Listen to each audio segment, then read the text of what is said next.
Hercules hold जब तक मैंने किया तब तक मुझे लग रहा था कि ये मेरे अभी तक का टफेस्ट स्टंट था। जब मैंने 1819 केजीज वाला स्टंट किया तब मुझे लगा ये वाला स्टंट मेरे लिए सबसे डिफिकल्ट रहा। आई वेक अप एट 3:30।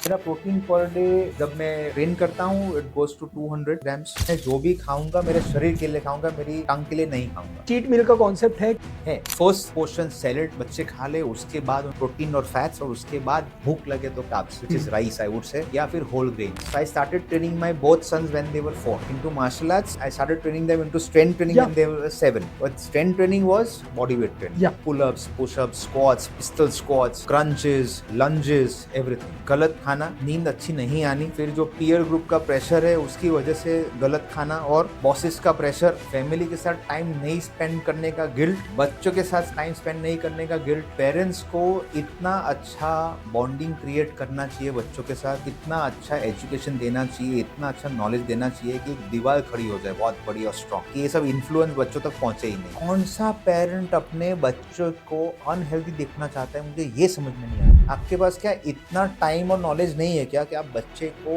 हेल्दी बना सको? Strength training earlier the better. Your height is a destiny and your wait is your choice. Swimming है और मार्शल आर्ट से दोनों को कंपलसरी किया जाए। 2 साल के लिए कंपलसरी आर्मी ट्रेनिंग सबको करनी चाहिए।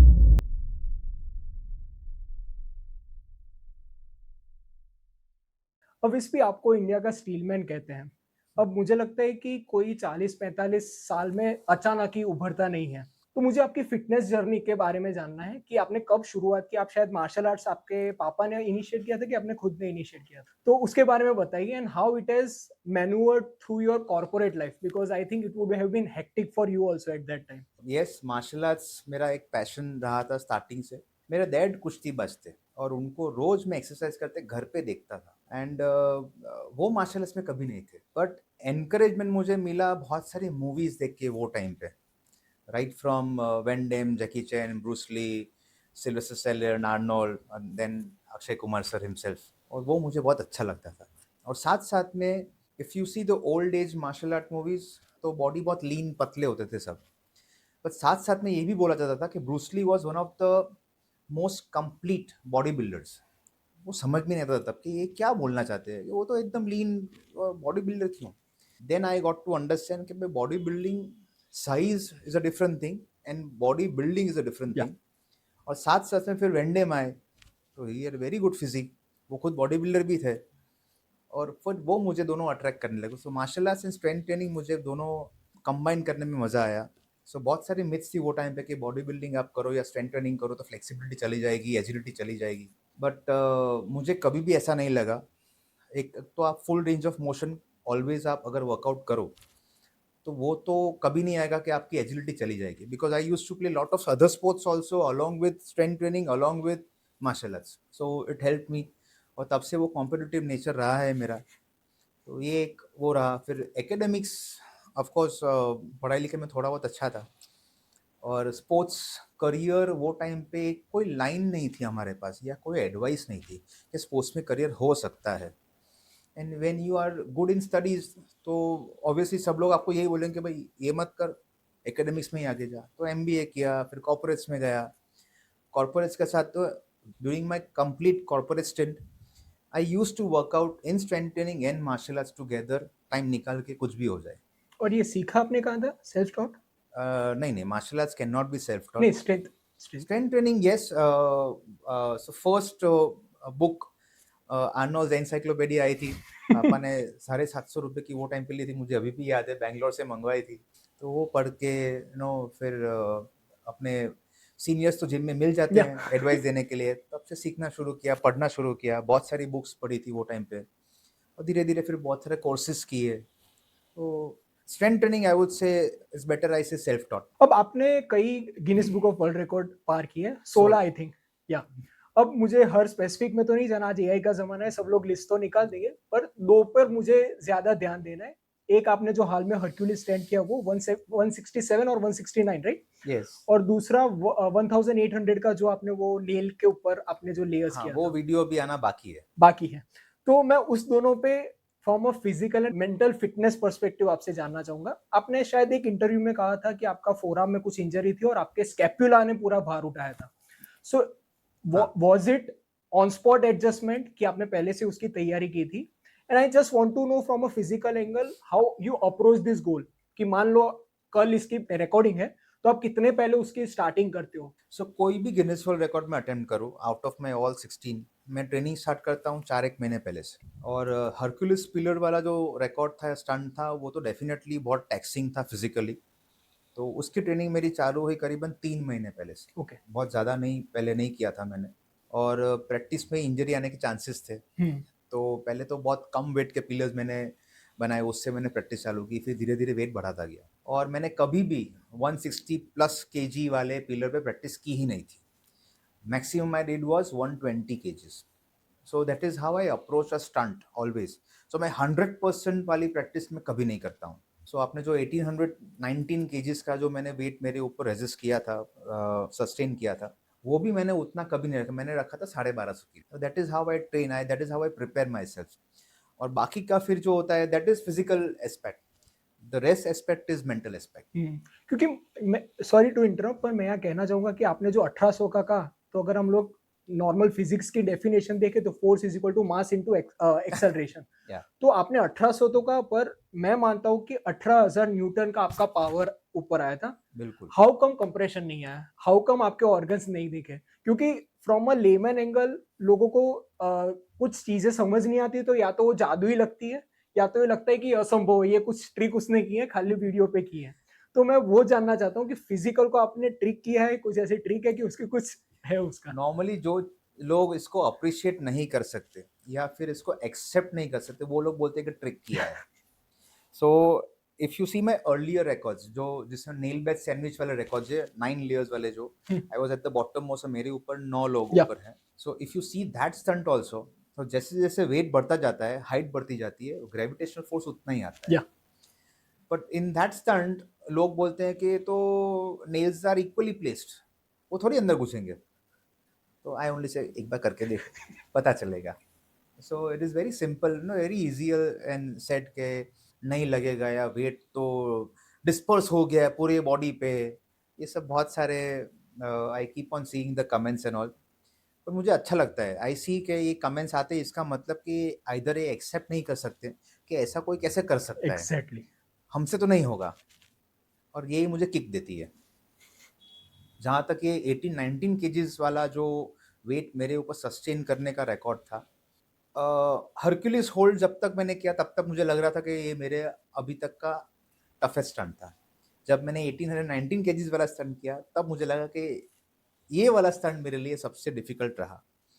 आई had to only sustain that weight for 5 seconds, but 5 second मुझे बहुत भारी पड़ी थी। इमीडिएटली कंप्रेशन बहुत ज़्यादा आया था, इमीडिएटली ब्लड शूट अप हो गया था मेरे हेड पे, मुझे शूटिंग पेन आया था वो टाइम पे इमीडिएटली।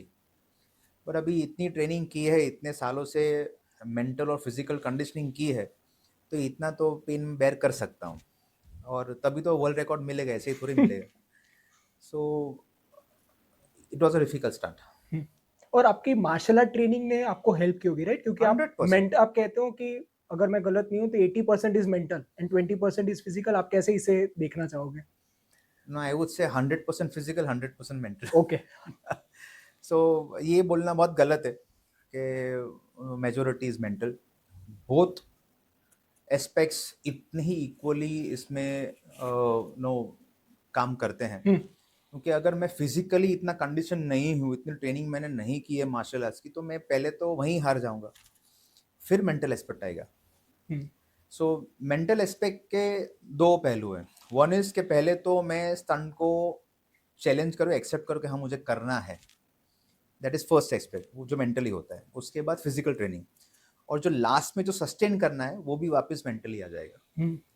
सो मेंटल एस्पेक्ट के दो पहलू हैं। राइट। आपने कोई रिकॉर्ड के बाद एक काफी फेमस कोट कहा था एंड आई लव्ड इट, और वो कोट था, I just quote, this is not just my victory, it's an answer from every Indian who has ever been considered week.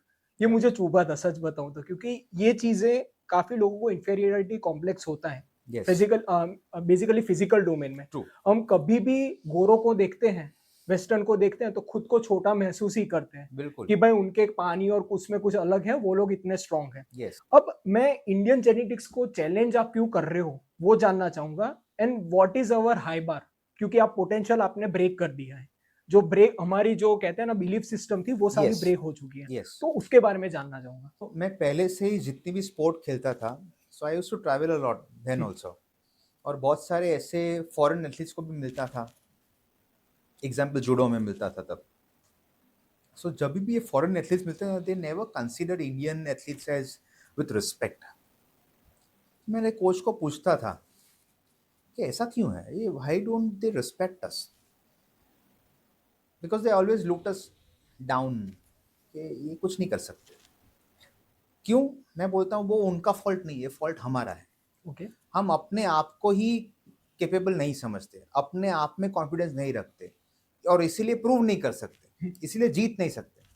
100% वो लोग तो ऐसे ही करने वाले हैं, और वो थोड़ी मेंटल गेम्स खेलते हैं। पर I think mentally we are much stronger than those people. More so resilient. हमें हमें ये समझना चाहिए कि वो क्या करना चाहते हैं। This part of the game. और फिर मैं इटली जाने लगा गिनीज वर्ल्ड रिकॉर्ड के सिलसिले में। मुझे वहाँ पे इनवाइट किया गया था। मैं अब तो 3 बार जाके आया हूँ। और वहाँ पे जो एथलीट्स में देखता था, they were really huge, really large strongman या एथलीट्स। नॉर्डिक साइड के होते, right? And yes, yeah. Yes. And for the first time मैं जब गया तब I happen to meet Hafthor. Yeah. अभी ही इज, वो तो लेजेंड ही हो गए हैं। उनके साथ 4-5 दिन रहा। Very fine person. तब मुझे महसूस हुआ कि ऑफ कोर्स ये लोग जायंट्स है, ऑफ कोर्स ये लोग की स्ट्रेंथ ट्रेनिंग बहुत अच्छी चल रही है, फूड हैबिट्स बहुत अच्छे हैं, बट ऐसा नहीं है कि हम नहीं कर सकते। फॉर एग्जांपल हमारी बोन फ्रेम उनके जैसी बड़ी नहीं है, बट फिजिकल कैपेसिटी हम डेवलप कर सकते हैं, और मेंटल कैपेसिटी तो है ही। हम्म, हमें सिर्फ जगाने की ज़रूरत है। हम्म, और सेकेंड टाइम जब गया मैं इटली, तब मेरे सामने ये हरक्यूलिस होल्ड, हरक्यूलिस पिलर वाला होल्ड मेरे सामने हुआ, जब केल्विन ने वो रिकॉर्ड मार्क फेलिक्स का ब्रेक किया था by 1.32 seconds, 1 minute and 32 seconds. तो मुझे पता नहीं, मुझे देख के लगा कि मुझे इसको चैलेंज करना चाहिए और ये मैं कर सकता हूँ। Mark and Kelvin was 6 feet 7 inch tall. अरे सॉरी, या 6.5, सो उससे भी ज़्यादा। And he was 160 kg, huge guy. और ही वॉज नॉट मस्क्यूलर, और normal looking guy, but huge he इतना था। तो उसको देख के मुझे लगा कि ये तो भाई हम कर सकते हैं, बिकॉज मुझे कॉन्फिडेंस था मेरी ग्रिप स्ट्रेंथ पे, hmm. Because of martial arts training. तो फिर मैंने वो चैलेंज ले लिया। और उसके पहले, believe me, I had never practised Hercules hold. जब मैंने गिनीज पे अप्लाई किया, सो मैंने उसके पहले कभी भी प्रैक्टिस नहीं किया था। ओके। और अप्लाई करने के बाद भी मुझे ये रिकॉर्ड नहीं मिल रहा था। They were reluctant to give me this attempt कि आप कर सकते हो। क्यों? Because I was not a strongman athlete. Hmm. मैं स्ट्रॉन्गमैन को एंगल से दिखता भी नहीं हूँ, और मुझे नहीं मिल रहा था। दे वर सेइंग कि ये सिर्फ स्ट्रॉन्गमैन एथलीट ही कर सकता है। Then I started arguing with them on mails and fighting with them कि भाई ऐसा क्यों है, वाई ये। आई थिंक जो भी गिनीज वर्ल्ड रिकॉर्ड करना चाहते हैं फ्यूचर में, उनके लिए आई थिंक ये थोड़ा मैं ओपन अप कर देता हूँ कि you need to fight for whatever you want in life. से मैंने बहुत फाइट की, बहुत सारे मेल्स गए। जो एशिया पैसिफिक हेड है वो इंडियन है, तो he was understanding my perspective. तो आई सेड 2-3 मैंने एग्जाम्पल्स दिए। फॉर एग्जाम्पल कि मुझे कोई हाई जंप का रिकॉर्ड करना है, नॉट द एथलेटिक्स वाला हाई जंप, मुझे हाई जंप करना है सिर्फ वर्टिकल। वर्टिकल। तो डज दैट मीन कि मुझे एथलेटिक्स में होना ज़रूरी है?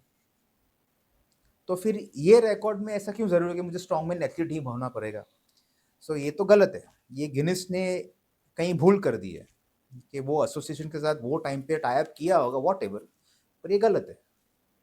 तो finally they give me the attempt. And attempt भी उन्होंने जब दिया, तो first and foremost they said कि आपको 3 attempts, normally Guinness give 3 attempts, okay. और मेरे रिकॉर्ड में, मेरे जो भी स्टंट्स है उसमें 3 अटेम्प्ट्स वाले रिकॉर्ड मेरे बहुत कम है। Okay. They give only 1 attempt. 1 उनका पर्पस इज कि मुझे ज़्यादा इंजरी ना हो जाए। So I said fine, no problem. और 160 kg का अटेम्प्ट का मुझे चांस मिला, और उसमें भी मैन्युफैक्चरिंग डिफेक्ट हुई। उसमें भी वेट बढ़ गए और थोड़े अलग अलग भी अनइवन थे, होते हैं, yeah. But that's okay. Hmm. So मुझे एक बार डिसीजन ले लिया कि करना है तो करना है। अब मैं थोड़ा अपना स्पोर्ट्स साइंस का यहाँ टॉपिक लाऊं, थोड़ा हम लोग नॉडिफाई करेंगे इसे। तो जनरली मैंने यूएस से किया ये स्ट्रेंथ कंडीशनिंग, तो वो लोग भी यूरोपियन, नॉर्डिक और स्लोवेनियन स्टाइल को बहुत ही अपर देखते हैं क्योंकि यस, उनकी कंपाउंड मूवमेंट्स होती हैं। यस, उनके आपने जैसे कहा bone density, yes, muscular fibres जो टाइप यस, 1 टाइप 2 हम लोग कहते हैं यस, वो, फिर उनकी जो एपिजेनेटिक्स जो हम लोग कहते हैं कि बचपन से ही उनकी डेयरी बेस्ड और जो उनका मतलब माहौल, जैसे वो लोग सारी कोल्ड क्लाइमेटिक कंडीशंस हैं, तो उनका बॉडी का एडेप्टेशन भी वैसा होता है, ब्राउन फिट बिल्कुल, ज्यादा होता है, ये सब बिल्कुल, कुछ होता है। बिल्कुल, और ये तो हमने खाली स्पोर्ट्स साइंस की बात की। अगर इंफ्रास्ट्रक्चर की बात करें, we are nowhere close to them क्योंकि उनके पास पहले से ही फंड था और उनके पास सिस्टेमिक सिलेक्शन सारा है। राइट, अब मुझे आपसे ये पूछना है कि अगर मान लो कोई इंसान इंडियन है, 10 साल का है और उसे ये करना है, तो वो सिस्टम उसके पास अवेलेबल नहीं, हमने अभी अभी बात की थी। तो how you can approach it, क्योंकि जेनेटिक तो एक बहुत ही एक ही पहलू हो गया, पर उसके आजू बाजू कई सारे ऐसे पहलू हुए जो वो नेचर के खिलाफ जा रहे हैं, अपने इंडियन नेचर के खिलाफ जा रहे हैं। और मुझे ये चीज बहुत ही मतलब इंट्रूग करती है क्योंकि एक विराट कोहली भी था जो ऐसा था, उससे पहले कोई जान ही नहीं सकता था कि इंडियन वाला ऐसा भी फिट हो सकता है। बिल्कुल, और मुझे लगता है you are also one of them in Guinness okay, book of world record. या तो मुझे आपसे ये जानना है कि how can we disrupt this barriers and go against the nature. So I understand the epigenetics and all, but एक चीज है, so epigenetics can be for the betterment or it could be for the worst words या things. जो अपने यहाँ वो हो रहा है, ऑफ कोर्स डीएनए को अफेक्ट नहीं करेगा, और वो जीन्स अच्छी तरह काम तो नहीं करेंगे, या और अपने सिस्टम में वो हो रहा है। मैं नहीं बोलता हूँ कि अपने कल्चर खराब है, बट कहीं ना कहीं वो कल्चर ऐसा फिल्टर होके खराब होते जा रहा है धीरे धीरे, कि खाना पीना, रहन सहन, फिटनेस की ओर ध्यान, वो सब मिला के अपनी जीन्स पे अफेक्ट कर रहा है। या सो अगर कोई 10 साल का है और इसका गोल है कि मैं ऐसी कोई चीज़ करूं जो स्ट्रेंथ में या फ्यूचर में जहाँ पे ह्यूमन फिजियोलॉजी के साथ पीक डेवलप करना परफॉर्मेंस, हो, हाँ। तो 100% कर सकता है। रिसोर्स है या नहीं, रिसोर्स डेवलप कर सकते हैं। फॉर एग्जाम्पल, मेरे पास भी तो रिसोर्सेज नहीं थे, पर मैंने एक फैब्रिकेटर पकड़ा, मैंने डिज़ाइंस बनाए, अप्रूवल लिए और मैंने बनाया। ऑफ कोर्स इसमें फाइनेंशियल, मैं थोड़ा लकी, मैं ऑलवेज आई से कि मैं थोड़ा लकी हूँ कि मेरे पास रिसोर्सेज है, फाइनेंशियल बैकअप है, तो मैं कर पाया। पर मेरे से बहुत सारे ऐसे इंडियंस पड़े हैं इंडिया में जो आई थिंक मेरे से 10 गुना ज़्यादा स्ट्रांग होंगे, 10 गुना ज़्यादा जेनेटिकली सुपीरियर होंगे, और वो कर नहीं पा रहे क्योंकि उनके पास रिसोर्सेज नहीं है। आई एम नॉट सेइंग के या मुझे स्टीलमैन का किताब मिला है, प्यार से मिला है, आई लव इट, मुझे मज़ा भी आ रहा है, बट बहुत सारे इंडियंस ही ऐसे पड़े हैं जो ये आराम से कर सकते हैं। तोड़ सकते हैं रिकॉर्ड्स मेरे, और बहुत मार्जिन से तोड़ सकते हैं, and I vouch for it. मैं ऐसे बोलने के लिए नहीं बोलता हूँ, मुझे सिर्फ उनको जगाना है, and I am trying my best to meet PM sir personally. Of course मुझसे क्यों मिलेंगे वो, पर I am trying my best. I am helping in the last segment, so आपके लिए मैंने कहा ना एक है।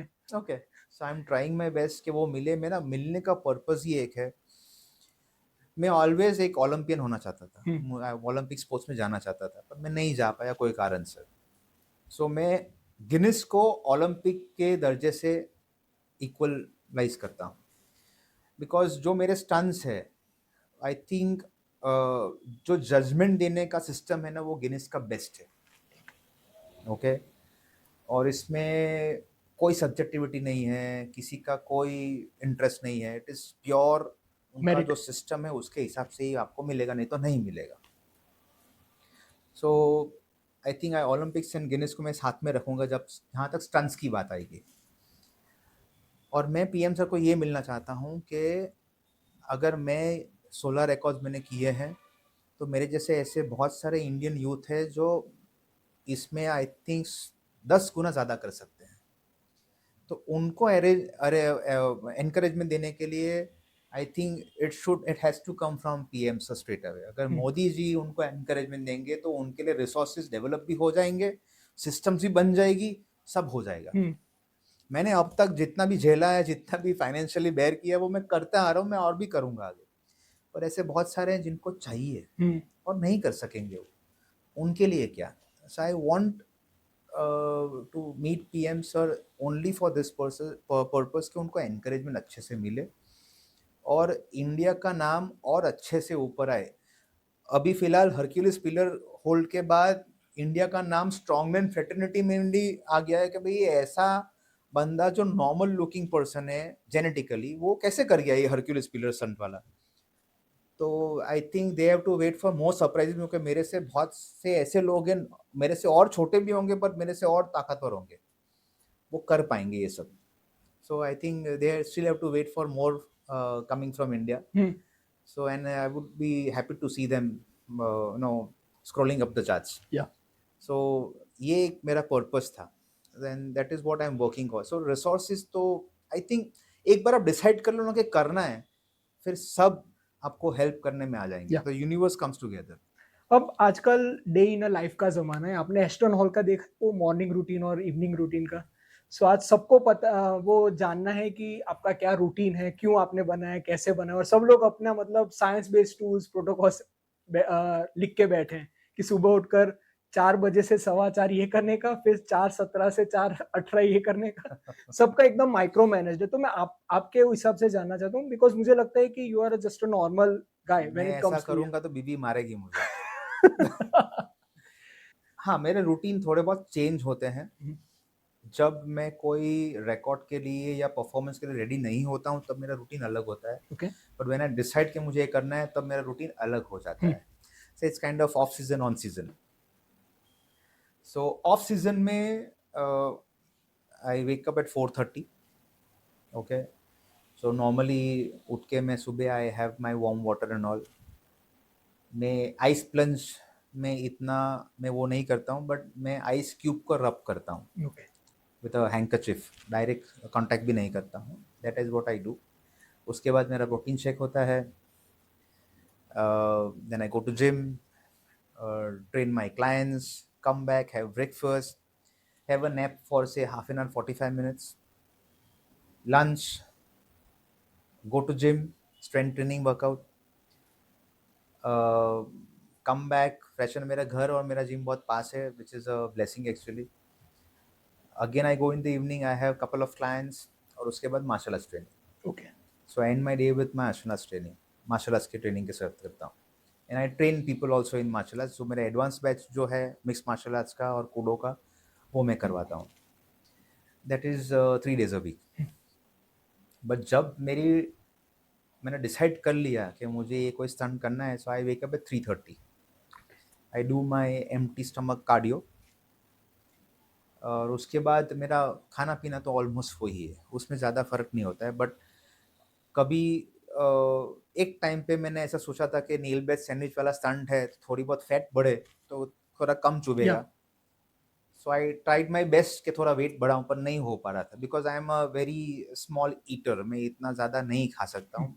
सो रेगुलर इंटरवल्स पे खाता हूँ, but quantity in one go is very less.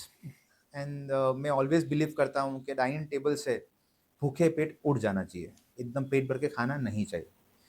सो मैं मेंटल फंक्शनलिटी पे ज़्यादा फोकस करता हूँ। एकदम पेट भर लेंगे तो फिर तो सुस्ती हो जाओगे। आपने जापान का हरा आची बुक पढ़ा है? उसमें ऐसा यस, ही है। It is like yes, 80% full, yes, that is 20% gap रखने की है। Yes, yes, yes. सो वो तो मैंने बाद में पढ़ा, but it's a very very I think practical application और फंडामेंटल है, जो आपको सबको हमें करना चाहिए प्रैक्टिस। और अब आपकी एक्सरसाइज रूटीन के बारे में जानना चाहूँगा। लोगों को लगता है कि जो लोग इतने स्ट्रॉन्ग होते हैं, इतने स्ट्रेंथ ट्रेन्ड वाले होते हैं, वो लोग दिन में 5-6 घंटे करते होंगे कि भाई पूरा दिन जिम में ही मिलेंगे, उनका काम ही ये वैसा है। पर मुझे लगता है you will not agree to that because I think your training is somewhere around 1 or 2 hours right? Per day? So strength training मेरी होती है maximum 1 hour 15 minutes to 1 hour 30 minutes, not okay, more than that. Next okay. And I don't train very heavy. So कोई मुझे करते दिखेगा तो उनको heavy weights दिखेंगे, but repetitions are 10 to 12 repetition, hypertrophy. Not less than that. So I focus more on the range of that movement. Okay. मैं slow range लेता हूँ। I focus more on the concentration parts, that is the contraction parts। I focus more on the stretch parts, क्योंकि मेरी जो sport है martial arts या stunt है, उसमें अगर स्टिफनेस आ गई तो इंजरी आ या सकती है। So I focus more on the stretch parts, फिर वो बाइसेप हो, लेग्स हो या चेस्ट हो। anything. So I focus more on the stretch parts. I hold on the stretch parts for 1 or 2 seconds and then squeeze it up, something like that. That is what I practice, or not less than 10 reps. और जहाँ तक martial arts की training का सवाल आया, जो late evening करता हूँ, that differs from day to day. Okay. कभी किक्स होती है, कभी कॉम्बिनेशंस होते हैं, कभी जुजुत्सु होता है, कभी जूडो होता है, एंड समथिंग लाइक दैट. और कार्डियो में आप क्या करते हो? It is daily or you have periodized your week no. Accordingly? So cardio मैं तभी करता हूँ, एडिशनल कार्डियो, जब मैं कोई स्टंट या कोई डिसीजन मैंने लिया है कि मुझे करना है तब. अदरवाइज मेरा cardio already martial arts training में हो जाता है. Okay. It is a part of yeah martial. मेरा भी वैसे है, it is a yeah part of a tennis. Exact HIIT उसमें ही हो जाता है. एग्जैक्ट. अब मैं स्ट्रेंथ ट्रेनिंग के आपके जो पॉइंट ऑफ व्यू से, उससे मैं फॉर अ ब्रॉडर पब्लिक मैं जानना चाहूंगा कि मान लो कोई भी बंदे को मसल अप करना है, he wants to build lean muscle, तो उसमें स्ट्रेंथ ट्रेनिंग में कहा जाता है कि रेजिस्टेंस ट्रेनिंग के 3 पहलू होते हैं: strength, power, hypertrophy and endurance. Endurance triathletes और साइक्लिस्ट के लिए, हाइपरट्रॉफी बॉडी बिल्डिंग और जो आप करना चाहते हो उसके लिए, and strength and power is more like a Virat Kohli of the world, जिनको स्पेसिफिक मूवमेंट्स के लिए यस चाहिए. Yes. So for a common people, क्योंकि आप जैसे आर्नल्ड के पोस्टर्स अपने बेडरूम में डालते होंगे, वैसे कई लोग ऐसे होंगे जो विराट कोहली के या फिर अपने अपने उन्होंने बिल्कुल चूज किए होंगे. बिल्कुल. सो पर वो मैं जानता हूँ कि ये थोड़ा डाइसी हो सकता है, because it doesn't match someone's need. Practically आप कॉर्पोरेट में हो और आप वो करना चाहते हो, तो फिर आपकी रिकवरी नहीं होगी, आपके स्ट्रेस में वैसा होगा, तो स्लीप नहीं इट वुड होगी, हैवॉक. एवरीथिंग. हाँ, या मतलब it would run havoc into your body, true. क्योंकि आपने ओवर ट्रेनिंग कर दी और आपने फिर रिकवरी नहीं की, तो आपकी फिर एजिंग भी वैसी हो जाएगी. बिल्कुल. सो मैं उससे आपसे जानना चाहता हूँ कि कॉमन इंडियन के लिए कैसे आप मसल के लिए कहो. सो पहले तो मैं ये बोलूंगा कि I saw lot of youngsters coming to gym और स्ट्रेट अवे वेट ट्रेनिंग पे आ जाते हैं. जब पुशअप करने को बोलो तो उनसे 10 पुशअप नहीं लगते हैं, but they do machine chest press and flies and all. Likewise machine chin-up machine पे वो पुल अप लगाते हैं, खुद एक भी नहीं लग सकता है. तो that is what I differ. मैं बोलता हूँ जब तक आपकी बॉडी वेट एक्सरसाइजेस में मसल मैच्योरिटी नहीं आती है, डोंट गो टू वेट्स. उतना तो आप में बेस बनना चाहिए. वो बेस ही नहीं होगा, फिर ऑलवेज आप आगे ग्रो जो भी करोगे आपका वो वीकन ही रहेगा. और उससे आपने जैसे कहा ना, प्रोप्रियोसेप्शन भी आपका बढ़ता है, बिल्कुल. कि आपको बैलेंस पता चलता है. जैसे मान लो मैं टेनिस खेलता हूँ, तो हमारी लेटरल स्लाइड्स होती हैं. Right. So we have to, अगर हमने बैकहैंड में स्लाइड की, we have to make agility in such a way that उससे रिकवरी होकर हम लोग वापस करें. यस तो उसके लिए you need to have a balance in one foot, जो हम लोग यस. पिस्टल स्क्वाट्स में राइट. करते हैं.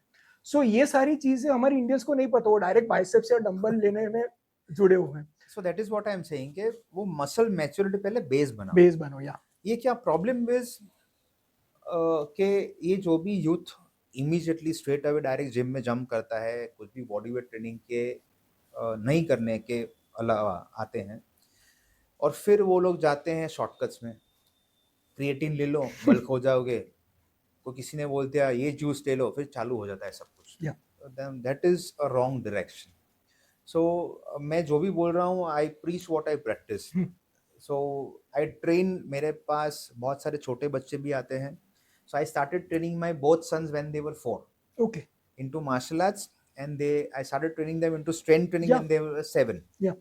What strength training was body weight training. Yeah. Pull-ups, push-ups, squats, pistol squats, crunches, lunges, everything. So that is how I started training. अभी भी उन लोग को मैं ट्रेनिंग कराता हूँ.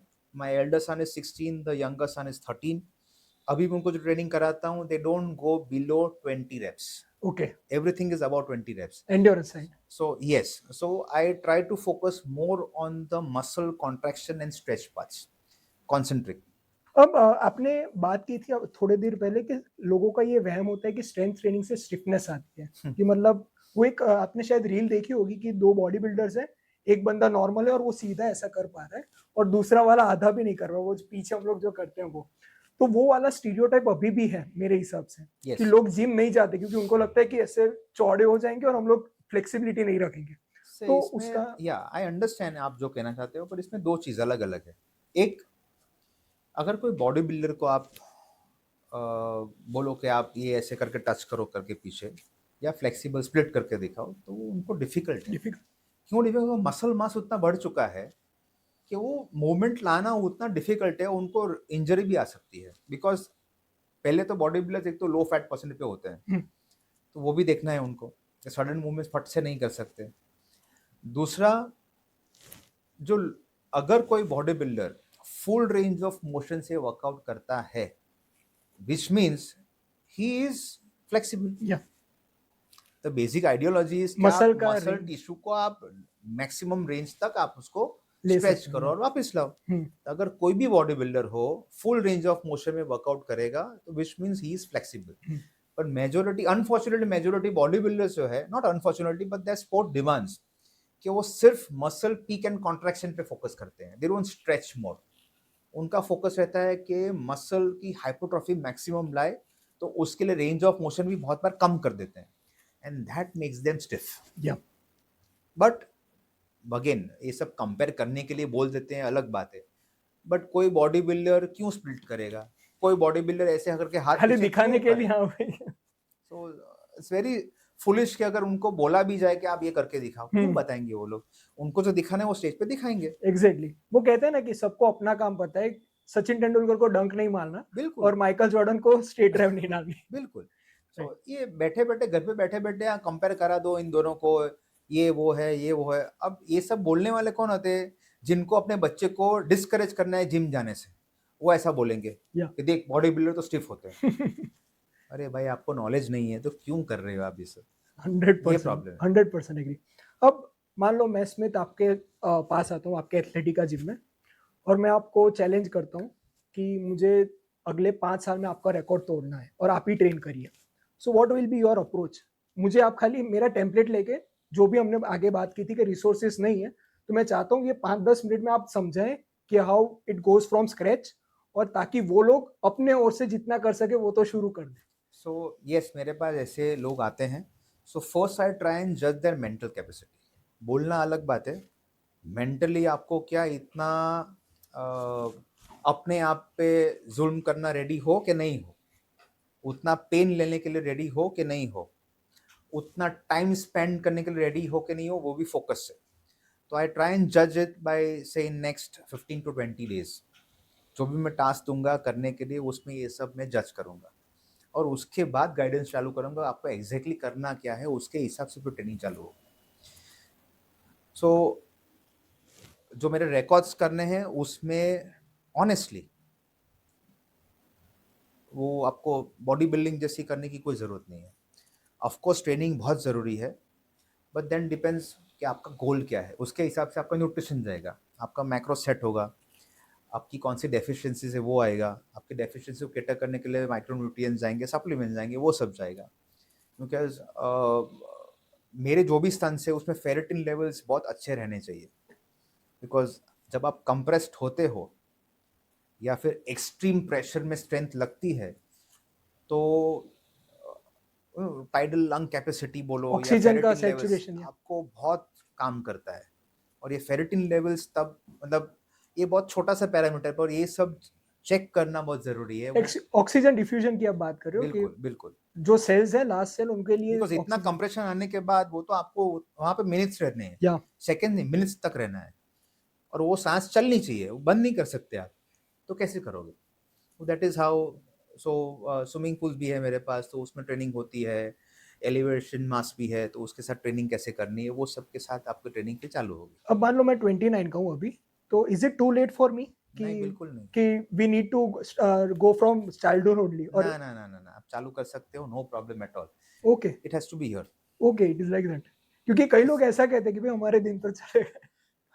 सो I always say earlier the better. Hmm, अगर 7-8 साल की एज से अगर कोई बच्चा ट्रेन करता है तो आई से कि 18-20 ईयर्स पे वो ओलंपिक मेडल लाने में ला सकता है। या अगर आप लेट चालू कर रहे हो, अगर आपका फोकस नहीं था वो टाइम पे, अगर आपको गाइडेंस नहीं था, नो प्रॉब्लम। आपका फोकस अभी आया है, start by now, no problem. Forget about the byproducts. So ये गिनीज वर्ल्ड रिकॉर्ड्स, ये मेडल सब बाय प्रोडक्ट्स, वो आता रहेगा। It's a advantage to the fitness lifestyle will try and live. At least आपको हेल्थ तो अच्छी रहेगी। You buy more years for your family, that is the main advantage. और न्यूट्रिशन में आपका कैसा, अपने खुद को मतलब मैक्रोस कैसे आपने डिवाइड किए हैं, कैसे आपने अपने मील्स डिवाइड किए हैं, कैसे उसके टाइमिंग वाइमिंग कुछ वेरिएशन है? और आप फैमिली मैन हो, आपके भी बीवी बच्चे हैं, तो व्हाट्स द कॉन्फ्लिक्ट देयर कि मतलब आपके लिए अलग सा किचन है कि सबका साथ में ही खाना बनता है? ना, ना, सबका साथ में ही बनता है और luckily we all eat healthy. So ऐसा भी नहीं है कि मैं कार्ब्स नहीं खाता हूँ। आई ईट कार्ब्स बट आई सिलेक्टेड हूँ मैं कार्ब्स में। आई डोंट ईट स्पाइसेस, मैं तीखा नहीं खाता हूँ। तो जो सबका साथ में बनता है वैसे ही खाता हूँ। मैं ऐसा भी नहीं है कि बाहर जाके नहीं खाता हूँ। Of course I go to restaurants और बाहर फंक्शंस में तो खाता हूँ, बट उसमें फिर चूज़ी हो जाता हूँ। सिलेक्टिव या और that is how I stay. So macros एक बार डिसाइड हो गया, फिर मैं डिवाइड कर देता हूँ मेरे जो 3 मेन मील्स है उसमें, और फिर उसके ऊपर मेरे 2 शेक्स होते हुँ, हैं। That is how I divide my macros. और कितना प्रोटीन कितना है आपका पर डे? सो मेरा प्रोटीन पर डे जब मैं ट्रेन करता हूँ it goes to 200 grams. And your weight is 90 I am right now 87। 87 so it is 1 point नहीं 2 2 से ऊपर हुआ 2.2 हुआ 1 पाउंड हुआ। यस, but अभी as of now when I am not training it's around 160 165। Okay so it is like 1.6 only yeah yeah right. अब इसमें supplements का आपकी ज़रूरत होती है कि वो उसके बारे में जानना चाहूँगा? यस, जब मैं गिनेस या कोई स्टंट के लिए प्रिपरेशन में हूँ 3 मंथ्स 4 मंथ्स, सो बहुत सारे सप्लीमेंट्स ऑफ कोर्स हमको सब ज़रूरी है। Right from vitamin C is one of my favourites. वो मैं 365 डेज में लेता हूँ vitamin C and all, but specially magnesium malate में लेता हूँ वो टाइम पे मैं। Okay it is for muscle recovery, आपकी प्रोडक्टिविटी बढ़ जाएगी, everything. So something like that I choose. अभी as of now when I am not training for any, I choose magnesium glycinate. So I have to be very rightful about my choices. Composition में ही फ़र्क आ जाता है। Yes. Right right. अब इसमें आपने सेक्रीफाइसेस किए हैं फूड के हिसाब से क्योंकि ज़्यादातर लोग फूडी होते हैं कि वी ओनली लिव वंस, वो कहते हैं ना योलो वाला। ये पता नहीं तो वो कहाँ कहते से हैं कि सीख। खाने के लिए जीते हो कि जीने के लिए खाते हो, ऐसा मामला हो गया। तो आपके मतलब फूड चॉइसेस के बारे में जानना चाहूँगा कि मान लो there is a family get together and some you don't have control on what they are making, so how you choose it, how you sacrifice the unhealthy food and how you pick the healthy food, वो जानना था। सो of course मैंने आपको पहले बताया कि मैं बाहर जाता हूँ, फैमिली फंक्शन भी होते हैं, दूसरे फंक्शन भी होते हैं, आई गो आउट। एंड ऐसा नहीं है कि मैं नहीं, I love ice cream, I eat ice cream. Then one scoop is fine. Okay, एक स्कूप आपने खा लिया, कुछ ज़्यादा। I am not a body builder, मुझे उतना फैट परसेंट डाउन नहीं करना है। और वैसे भी मैं, मेरी कैलोरी इनटेक जितनी होनी चाहिए उससे थोड़े कम ही रखता हूँ। डेफिसिट ही होता है। हाँ, थोड़ा डेफिसिट में रहता हूँ, तो उतना तो मैं एडजस्ट कर सकता हूँ। हम्म। और वो रोज़ का तो होता नहीं है, महीने में शायद एक बार हो। That is how. तो और दूसरा कि I don't sacrifice. Why? Because I 100% believe कि मैं जो भी खाऊंगा मेरे शरीर के लिए खाऊंगा, मेरी टंग के लिए नहीं खाऊंगा। सो आई डोंट सेक्रीफाइस। मुझे ऐसा कभी लगता है कि मैंने ये नहीं खाया और रह गया, ऐसा कुछ नहीं है। नो रिग्रेट्स जैसा। No regrets. और आप में चीट मील का कॉन्सेप्ट है कि इट इज लाइक अ है। है?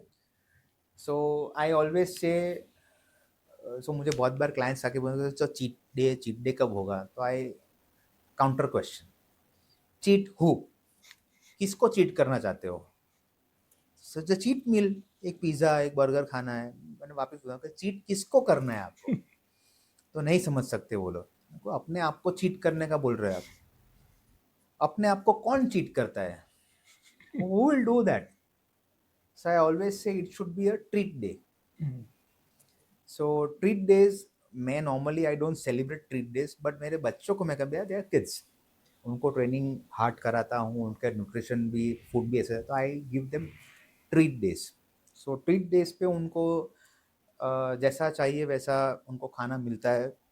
But I am very fortunate, I am very lucky कि my both kids don't ask for junk food at all. Actually वो ट्रेनिंग का भी असर होता है हाँ, क्योंकि मैंने जब से टेनिस खेला है तो टेनिस से मेरी चॉइसेस ऑटोमेटिकली बन गई है। Exactly, because you have tested what a champion is. It is just matter of 2-3 seconds of the movement और आपको पता चल जाता है कि भाई एग्जैक्टली, कि हाँ खाना है, तो थोड़ा टाइम निकल जाएगा ना, फिर आप नहीं खाना, जाने दो, कुछ और मंगा लेते हैं, समथिंग लाइक दैट। सो वो बच्चों को, सो पेरेंटिंग का एक बहुत बड़ा पैरामीटर ये है कि आपको बच्चों को इसलिए कंपेरेटिव बनाने के उनको वो टेस्ट मिले कि what needs to be a champion and what is a champion and who is a champion. वो एक बार टेस्ट आ गया ना, फिर वो लोग गलत रास्ते पे नहीं जाएँगे।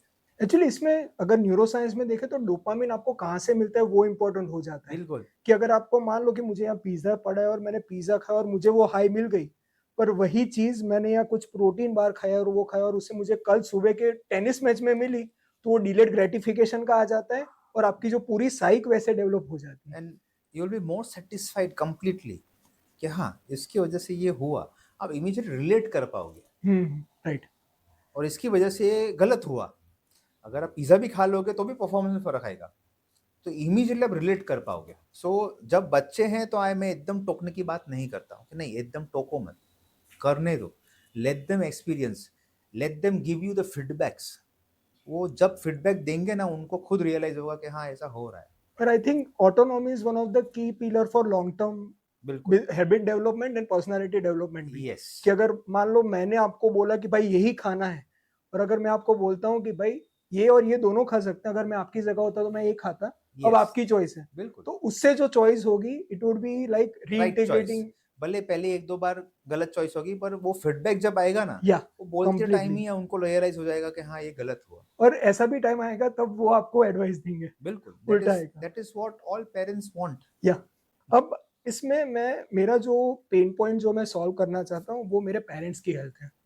आपके भी पेरेंट्स होंगे, वो बिल्कुल, माइट बी इन 70s। बिल्कुल, और इंडिया में उनके ज़माने से नेशन का माहौल वैसा था, सोशियो इकोनॉमिक बैकग्राउंड ऐसा था कि वो लोगों ने काम को ही अपना धर्म माना है। और आप जो मानते हो वो मैं भी मानता हूँ कि आपकी बॉडी टेम्पल है and it is your soul religion. बिल्कुल, तो मैं चाहता हूँ कि जो पेरेंट्स हमें देख रहे हैं, आपके भी पेरेंट्स होंगे और आप भी उन्हें अभी ट्रांसफ़ॉर्म करते होंगे, उनकी हैबिट्स जो उन्होंने इतने सालों में मतलब एकदम वो रिजिड हो चुकी है। तो मैं आपसे वो जानना चाहूँगा कि how we can initiate them from strength training, because from a ageing angle it is one of the most important thing.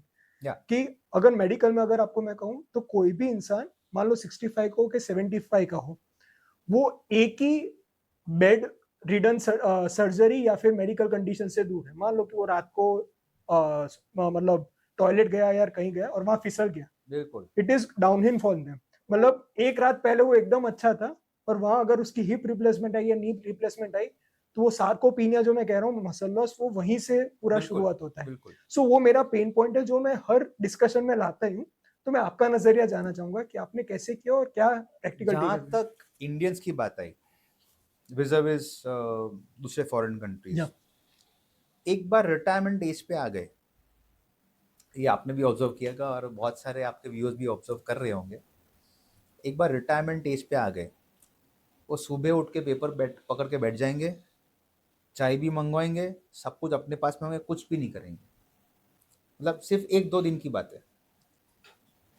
अगर if you see the foreign trend, वो बंदा रिटायरमेंट की एज के पहले 6 महीने, 1 साल से एकदम एक्टिव हो जाएगा। या एक्सट्रीमली एक्टिव, अपनी हेल्थ को प्रायोरिटी बना देगा। उसकी क्यों? सेकंड इनिंग शुरू होती है। एग्ज़ैक्टली।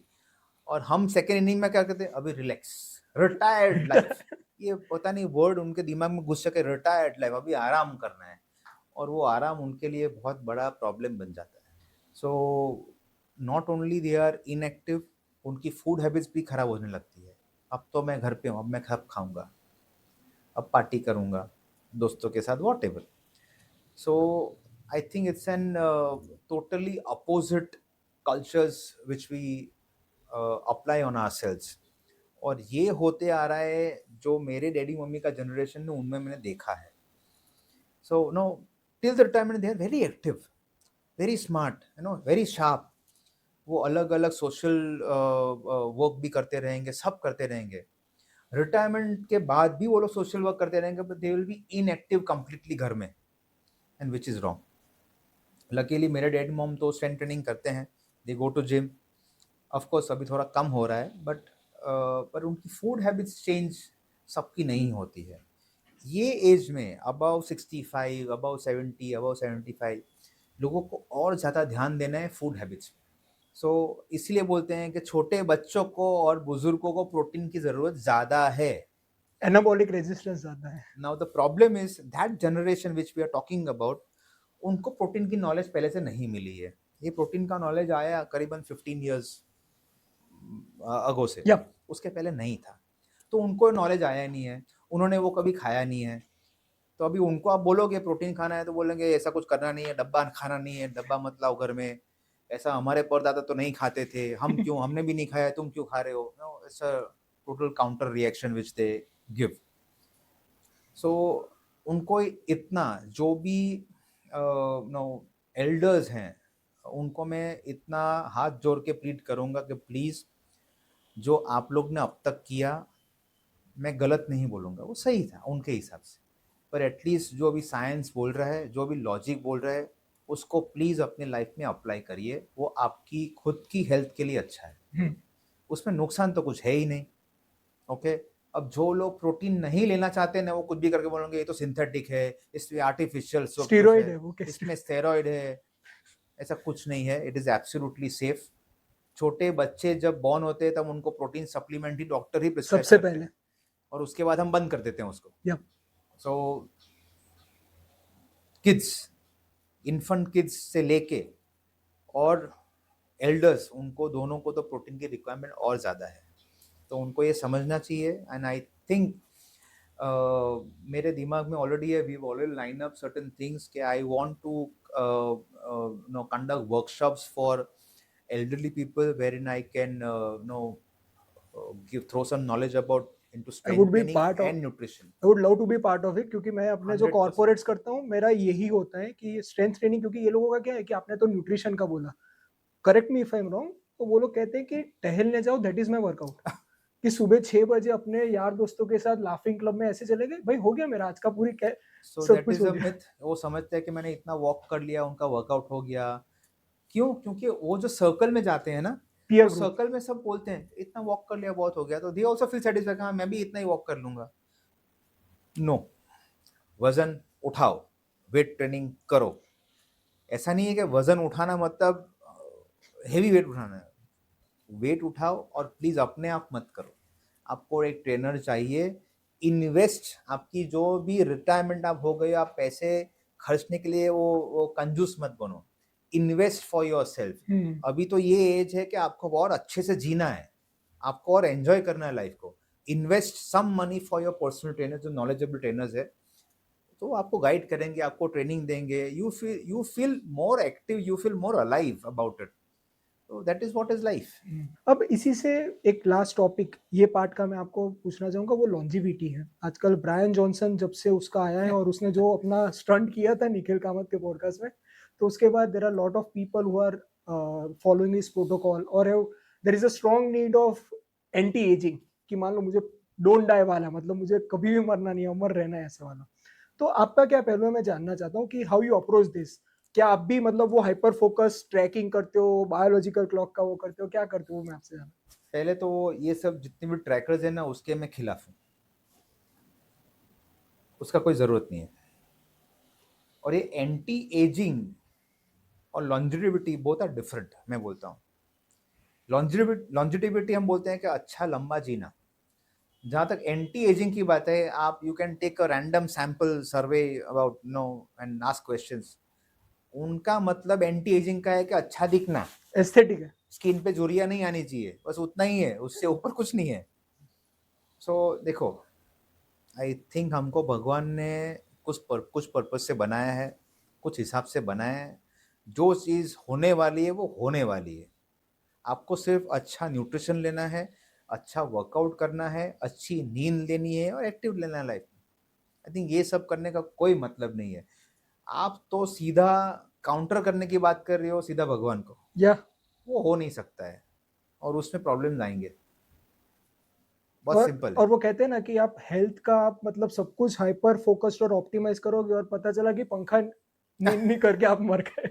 सो कि मतलब वो ऐसे कई लोग हैं कि मतलब एग्जैक्टली, एकदम वो थे, या एकदम हेल्दी थे, फिट थे, so and they died like, मतलब लगा कि भाई क्या हो गया। राइट, इससे अच्छा वो टेंशन लो, हाँ कि मेरी मेरी स्किन रिंकल्ड हो गई, वॉट एवर, अभी अच्छा जीना है और मतलब लॉन्जिविटी के क्या करे, वो टेंशन में जीते हैं लोग, वो ज़्यादा प्रेशर में जीते हैं। Why? It is counter productive. मैं आपसे एग्री करता हूँ फॉर द ट्रैकिंग ऑल्सो। मैं मुझे कई लोगों ने ऑफर भी की है कि भाई मेरे साथ आ जाए, ये करो। मैं मानता हूँ कि भाई इसमें 10 या 15% अच्छे भी होंगे, वेल माइंडेड भी होंगे, कि ऐसे लोग होंगे जिनको मतलब जो टेक पीपल होते हैं उनको थोड़ा गेमिफाइड वर्जन चाहिए। राइट, तो वो एक चीज़ अच्छी है, पर मान लो आपने स्लीप स्कोर शुरू कर दिया, अब रात को आपको नींद ही नहीं आ रही कि भाई मेरे 80 कल था, अब ये टाइम मेरा 70 ना हो जाए। Right. So it so is like जिनको प्रेशर का प्रॉब्लम है, जिनको हार्ट रिलेटेड इश्यूज़ है, अ, उनको वो ट्रैकिंग सिस्टम पहननी चाहिए कि कुछ अलर्ट मिले, या उनके वो मैसेज जाना या चाहिए उनके रिलेटिव्स एग्री। को कि कुछ हुआ उनको। बस बाकी सबको पहनने की वो 10,000 स्टेप्स ही पहले तो फेक है। पता नहीं ये 10,000 स्टेप्स वो तो वी ऑल नो कि 10,000 या स्टेप्स कहाँ से आया, क्यों जापानीज़ का आया? एक था और सो आई थिंक उससे यू कैन नॉट से कि 10,000 स्टेप कर लिया था आप फिट हो, श्योर। या आपने फिजिकल वर्कआउट कर लिया, या आपने इतनी कैलोरी बर्न कर ली। Though calories are also not perfect. So why track, why have this tracking systems? I don't understand. Hmm, मुझे आई थिंक आपका आईना आपको बता देगा कि आप कितने फिट एग्ज़ैक्टली। हो। आपको ये सब करने की क्या आईना, और जरूरत मैं है? दूसरा कहता हूँ कि आपका वेस्ट लाइन। मैं तो हर बार मतलब जो एंडोक्राइनोलॉजिस्ट और मेटाबॉलिक होते हैं, मैंने कहा बीएमआई छोड़ो, डेक्सा छोड़ो, वो सारे रेडिएशन में जाना ही नहीं है। राइट, आप अपना वेस्ट करो और आपके हाइट के आधा से कम होना चाहिए। उसे वेस्ट टू हाइट रेशियो कहते हैं। राइट, राइट, कि राइट, मान लो आई एम 176 सेंटीमीटर्स, तो मेरा 88 सेंटीमीटर से ज़्यादा नहीं होना चाहिए। Right, so that is 0.5 which is the healthy ratio. Right, और उसमें भी देयर आर लॉट ऑफ, मैं एक चार्ट भी आपसे शेयर करूँगा। आप अपनी जो वर्कशॉप थे उसमें आप करोगे कि उसमें ग्रीन होती है, येलो होती है और रेड होती है zones. Hmm, 0.5 to 0.75 is green zone, कि मतलब यू हैव अ होप, थोड़ा होप है ओके, आपके पास। ओके, फिर ऑरेंज में आप आते हो तो उसका मतलब आपको बहुत ही सतर्क रहना है। ओके, बिकॉज़ हमारे इंडिया में होता क्या है कि विसरल ओबेसिटी ज़्यादा है। राइट, उस पर हम लोग ज़्यादा बात करेंगे, क्योंकि हमारे में थिन फैट ओबेसिटी भी ज़्यादा है, कि मान यस, लो आपका कमर 30 है, बट फिर भी आपके विसरल फैट सारा ज़्यादा है। Right. So this is just a marker. आप वैसा मत करना कि भई कोई इंसान होता है कि मतलब सिर्फ यही एकदम देखे हाँ, फिर। वही कि मतलब पूरा 28 जैसा उसका वेस्ट है और वो पकोड़े आराम से मार रहा हाँ, है। हाँ, हाँ, सो it is just a primer, कि मान लो कि आपको वेइंग स्केल जो आजकल आते हैं 1000-1500 के स्मार्ट वेइंग स्केल, मैं कहता हूँ वो छोड़ो, आप वेट वेट और हाइट रेशियो देखो, और उसके बाद भी अगर आपके लैब में ऐसा कुछ अलग दिख रहा है, देन कंसल्ट अ डॉक्टर और a fitness guide who can help you with a strategic move. Right. So Vispy ji, आप 25 से अपनी 35 साल में आपने कॉर्पोरेट करियर अपने पूरा डाला है, और वो भी बहुत बड़े एमएनसी में भी होगा। तो तभी आपका एक्सपीरियंस क्या था? आपने क्या-क्या लूपहोल्स देखे कि भाई बहुत खराब हो रहा है यहाँ लोगों के साथ? वो मैं जानना चाहूँगा, क्योंकि आज भी कई लोग मुझे मिलते हैं, और मैं I am that age only, I am average of 29, 28 late 20s में ही हूँ, and I am seeing lot of my colleagues जो इसमें फँसे हुए हैं ये पूरे चक्रव्यूह में। तो मैं जानना चाहूँगा कि आज जो वर्क एनवायरनमेंट है जो इंडिया में, जो कॉर्पोरेट कहते हैं या फिर जो हम लोग कैपिटल एनवायरनमेंट कहते हैं, राइट। उसमें एम्बिशंस के साथ-साथ how you need to take care of the health and wellness aspect वो जानना। कॉर्पोरेट से मुझे बहुत सिखाया है, हुँ, जो एडमिनिस्ट्रेटिव स्किल्स मैंने डेवलप की है, and I am marketing skills develop की है, I am very thankful to that. But जहाँ तक लाइफस्टाइल या हेल्थ की बात आए, they are the worst things to happen. I think ये बहुत लोगों को नेगेटिव लगेगा जब मैं ये बोल रहा हूँ, बट दैट्स अ फैक्ट। कोई भी कॉर्पोरेट में जाओ, एम्प्लॉयज़ की हेल्थ का किसी को भी कुछ भी पड़ी नहीं है। Hmm, they are just bothered about their targets. उनकी मेंटल एबिलिटीज़ को पूरा निचोड़ा जाता है, and which is hampering their mental no this thing. और the most important thing is कि उनके जो जॉब आवर्स हैं, भले उनकी एचआर पॉलिसीज को जो बोलना है बोले कि 7 बजे तक कॉर्पोरेट ऑफिस बंद, के बैंक्स बंद, कुछ बंद नहीं होती है। उनकी बैंक चालू होती है, उनके काम चालू होते हैं, उनके कॉन्फ्रेंस कॉल्स उसके बाद चालू होते हैं रात को। और ऐसे ऐसे कॉन्फ्रेंस कॉल होते हैं कि उनको रात को नींद भी नहीं आती है, हुँ, ऐसी लैंग्वेजेस यूज की जाती है।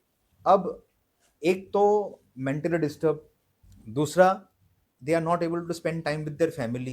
Just imagine what goes through that employee जिसके साथ ये हो रहा है।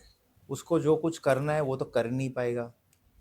फॉरगेट फिजिकल हेल्थ कि भाई हेल्थ के लिए कुछ करना है, उसको जो कुछ अच्छा लगता है वो भी नहीं कर पाएगा। हॉबीज़ या तो कितना डिस्टर्ब रहेगा वो। अब उसके पास काम करवाते हैं जो बॉसेस हैं, बड़े पोजीशन पे पहुंच चुके हैं, वो एसी कैबिन में बैठ के सिर्फ दिन भर conference call, and they all know कि हमें सिर्फ बजानी है। दे यूज दिस वर्ड, सिर्फ बजाओ और काम कराओ, हमको दूसरे एम्प्लॉयज मिल जाएंगे, नहीं काम करा निकाल दो। सो ये तो नहीं चलने वाला है। I think you go to China, you go to Japan, corporates में फिजिकल फिटनेस पे, न्यूट्रिशन पे फोकस किया जाता है। उनकी मेस ले लो या उनके कंपल्सिव मेडिटेटिव वर्कशॉप्स होते हैं रोज, उनके कंपल्सिव आधा घंटा का फिजिकल वर्कआउट या होता है, ये सब रहता है। पर अभी see, India is an emerging economy, hmm मानता हूँ, और उसके लिए बाहर जाना पड़ेगा एम्प्लॉयज़ को। मेजोरिटी मार्केटिंग सेल्स पर्सन जो चाहिए, जो बाहर रोड पे जाके, रास्ते पे जाके, धूप में बारिश में जाके काम करके बिजनेस लेके आते हैं। अब उन्हीं को आप लोग उन आपकी लैंग्वेज में, कॉर्पोरेट लैंग्वेज में बजाते हो। I think it's not going at the right thing. Hmm लोग इसलिए फिर उनसे वही एम्प्लॉयज झूठ बोलते हैं कि अब कहाँ पे है। ये सब it's a vicious vicious circle. Cycle या so this is not the right practice. ये मैंने बहुत क्लोजली एक्सपीरियंस किया है, and this was one of the reasons कि मैंने कॉर्पोरेट क्यों छोड़ी, कि मैं फैमिली के साथ टाइम स्पेंड नहीं कर सकता था। हाँ, मेरा जो फिजिकल वर्कआउट था, मार्शल आर्ट्स प्रैक्टिस था, वो मैं कर लेता था रात को, वो मेरे में वो जुनून था इसलिए, पर मैं फैमिली के साथ टाइम स्पेंड नहीं कर सकता था और ये मुझे पिंच करता था। बट उसके अलावा मेरे साथ साथ जितने भी कलीग्स थे, मेजोरिटी वो सब मेंटली ज़्यादातर डिस्टर्ब रहते थे, रात को नींद भी नहीं आती थी उनको, या फिर जिसको नींद आती थी वो एब्सोल्युटली वो जड़ हो चुके थे, उनको कोई फर्क नहीं पड़ता था, समथिंग लाइक दैट। सो मैं ऐसा नहीं बोल रहा हूँ जो बॉसेस कॉन्फ्रेंस करते हैं, चिल्लाते हैं, ऑन कॉल लेते हैं, बजाते हैं, वो मेंटल डिस्टर्ब नहीं, वो भी डिस्टर्ब है। तो I think there has to be a very good HR policy कि आप ये कॉन्फ्रेंस कॉल करने से आपका धंधा नहीं बढ़ने या वाला। और वो भी आप नॉन प्रोडक्टिव आवर्स अपने से बिल्कुल कहा। नॉन प्रोडक्टिव आवर्स पे काम करने से काम नहीं बढ़ने वाला। सडनली आपके गोल्स चेंज करने से काम नहीं बढ़ने अच्छा होने वाला है। मतलब ऑफ लेट फॉर एग्जांपल, जो मैं बैंक में था, सो एक पर्टिकुलर टाइम तक आपका चला कि एक पर्टिकुलर आपके, हम बोलते थे CASA, current account, savings account, okay value वाले अकाउंट्स लगे, अचानक से शिफ्ट हो जाए कि अब कल से इंश्योरेंस में भागो। अब तो मतलब वो कोई वेंडिंग मशीन थोड़ी है कि बाहर जाओ लेके आओ, मतलब समथिंग लाइक दैट। एंड और इतना प्रेशर, और वो फिर एम्प्लॉयज भी क्लाइंट से झूठ बोलते हैं, या बहुत कुछ छुपाते हैं। तो इट्स अ विशियस सर्कल, वो आप सबको डिस्टर्ब कर रहे हो। आपके कॉर्पोरेट के प्रॉफिटेबिलिटी के वजह से आप पूरे सर्कल को डिस्टर्ब कर रहे हो। तो here there has to be a very very neutral HR policy. No, आप वर्कशॉप्स में भी जाओगे कहीं पे तो आप बोलोगे कि एचआर पॉलिसी ऐसी होनी चाहिए, ऐसे, तो एचआर विल इंटरवीन कि नो, हमारी पॉलिसी तो ऐसी है, एक्सपीरियंस। हमारे एम्प्लॉयज तो ऐसा ही करेंगे। तो फिर ये एचआर पॉलिसी कैसी हुई? आप, उनका काम कोई ऐसा थोड़ी है कि सिर्फ रिक्रूट करने का, उनका काम ये भी है, जिनको रिक्रूट कर रहे हो उनको लास्ट तक संभाल के रखो, उनकी प्रोडक्टिविटी बढ़ानी है। तो वो कैसे, आई थिंक सो ये, और मुझे इसलिए पिंच होता है क्योंकि ये ऐसी एक फ्रेटर्निटी है, कॉर्पोरेट में काम करने वाली फ्रेटर्निटी, जो ज़्यादातर यंग है, प्रोडक्टिव है, बट सबसे अनहेल्दी और मेंटली डिस्टर्ब यही लोग या हैं। एग्जैक्टली। आप मानोगे नहीं, मैंने कुछ हफ्ते पहले, नहीं हफ्ते नहीं, महीने पहले मैंने एक ऑस्ट्रेलिया के स्ट्रेंथ कंडीशनिंग कोच है उससे बात की थी। जो हमने बात की कि हमारी नॉर्डिक के साथ क्यों हमारी स्ट्रेंथ ऐसी है। राइट। तो मैंने कहा कि मेरे पास रिसर्च स्टडी नहीं है, but just an observational data है कि the normal working class man in India and normal working class man in Australia, हाथ जमीन का अंतर है। बिल्कुल। What is the reason? तो उन्होंने बोला, Smith, do you think we work 8 9 to 5 only? उन्होंने कहा कि what do you think we do on lunch break? मैंने कहा क्या करते हो आप? तो उन्होंने बताया कि हमारा 1 से 2 लंच ब्रेक होता है, तो हमारा हमारा जो कली मतलब जो वर्किंग एम्प्लॉय होता है, वो 1 से 1.5 पब्लिक पार्क में रनिंग के लिए जाता है, 1:30 बजे आता है, ऑफिस में शावर लेता है 5 10 मिनट का, फिर 1:40 to 2 अपना लंच कंप्लीट करता है, और उसके बाद 2 से 5 जो प्रोडक्टिविटी हमें मिलती है ना, वो बेस्ट। स्काई रॉकेट होती है। बिल्कुल। मैंने कहा भाई ये तो सोचा ही नहीं कि quality is more than important than quantity. बिल्कुल। हम लोग 12 घंटे की बात कर रहे हैं, वही चीज आप बेहतर तरीके से 6 घंटे में कर सकते हो, अगर आप उन्हें एक फ्रीडम दो टू परस्यू देम। नहीं, इसमें क्या है, so just because I have experience my self, क्योंकि जो सेल्स पे या ग्रास रूट लेवल पे काम करने वाले लोग हैं, वो तो ऑफिस आवर्स में बाहर काम करते हैं, दौड़ धाम करते हैं, वो क्लाइंट्स फॉर्म भरना, ये करना, वो करना, सब करते हैं काम। अब जो सुपीरियर्स बैठे हैं, वो अपनी प्रोडक्टिविटी दिखाए कैसे? कि हमने क्या किया पूरा दिन ऑफिस में बैठे-बैठे? तो वो रात को कॉन कॉल चालू करते हैं कि हम लोग इतना या काम सुबह कर रहे चालू हैं। करते हैं। हम लोग इतना काम कर दैट इज़ रहे द हैं। ओनली थिंग, और कुछ नहीं है। So which is wrong. Hmm. अब मान लो कि ये सिस्टम हमें पता है कि it is a vicious cycle, but just ऐसा कोई बंदा हो, तो आप उनसे क्या कहना चाहोगे? उसे होप क्या देना चाहोगे कि अगर वो हेल्दी बनना चाहता है, वो सिस्टम से मान लो 2-3 साल में कमाई करके निकल जाएगा, अपना खुद का वेंचर खोल सकता है। और हम लोग गुजराती तो होते भी वैसे हैं कि पहले से कीड़ा अंदर होता है, खाली वो चिंगारी की ज़रूरत होती है। तो उनके लिए, क्योंकि मैंने भी कॉर्पोरेट्स के एक लिए हैं, तो उनका यही होता है कि हमें नैनो वर्कआउट बताइए, 10 मिनट में वर्कआउट। वो कहते हैं हमारे हमारे शिफ्ट वर्कर्स हैं, शिफ्ट वर्कर्स के लिए आप हमें बताइए। मैंने कहा कि पहले तो आप एंटी सर्कैडियन रिदम जा रहे हो, तो मुझे बिल्कुल, सोचना पड़ेगा पहले। हाँ। क्योंकि साइंस में मुझे बस पढ़ाया गया था कि सर्कैडियन रिदम को रिस्पेक्ट करिए आप, और आप उसका उल्टा मुझे पूछ रहे हो, तो मुझे देखना पड़ेगा। तो आप क्या कहना चाहेंगे? Unscientific. Uncertain. The thing is कि अगर उनको हेल्दी रहना है, तो पहले डिसीज़न लेना है कि हेल्दी होना है और किसके लिए होना है। या अगर डिसीज़न नहीं ले पा रहे, तो फिर नहीं होगा। That is why I always से कि एक बार डिसीज़न लो, फिर उसके ऊपर लग जाओ। Once they take the decision, then they will take out time to be healthy. Hmm, They will take out time and efforts, give efforts to eat healthy. अब corporate में जाओ, वो लोग क्या कैसे खाना खाते हैं, वी ऑल नो। भले टिफिन ले जाते हैं, फिर पूरे दिन में चाय वाय कितनी जाती है, कॉफी कितनी जाती है, और चाय की टपरी पे चाय कितनी जाती है, सिगरेट्स कितनी जाती या है। सो आई थिंक ये सब तो नहीं होना चाहिए। और फिर हाउ डू यू एक्सपेक्ट कि उनके बच्चे, जो छोटे-छोटे बच्चे ग्रो हो रहे हैं, उनको आप सिखाओ कि अच्छा खाना खाओ। सही बात। So all this thing is the worst thing to happen in anybody's life. गलत खाना, नींद अच्छी नहीं आनी, फिर जो पीयर ग्रुप का प्रेशर है उसकी वजह से गलत खाना, और बॉसेस का प्रेशर, फैमिली के साथ टाइम नहीं स्पेंड करने का गिल्ट, बच्चों के साथ टाइम स्पेंड नहीं करने का गिल्ट। आई थिंक ऐसे आदमी का मेंटालिटी तो समझो क्या हो सकता है। सही बात है।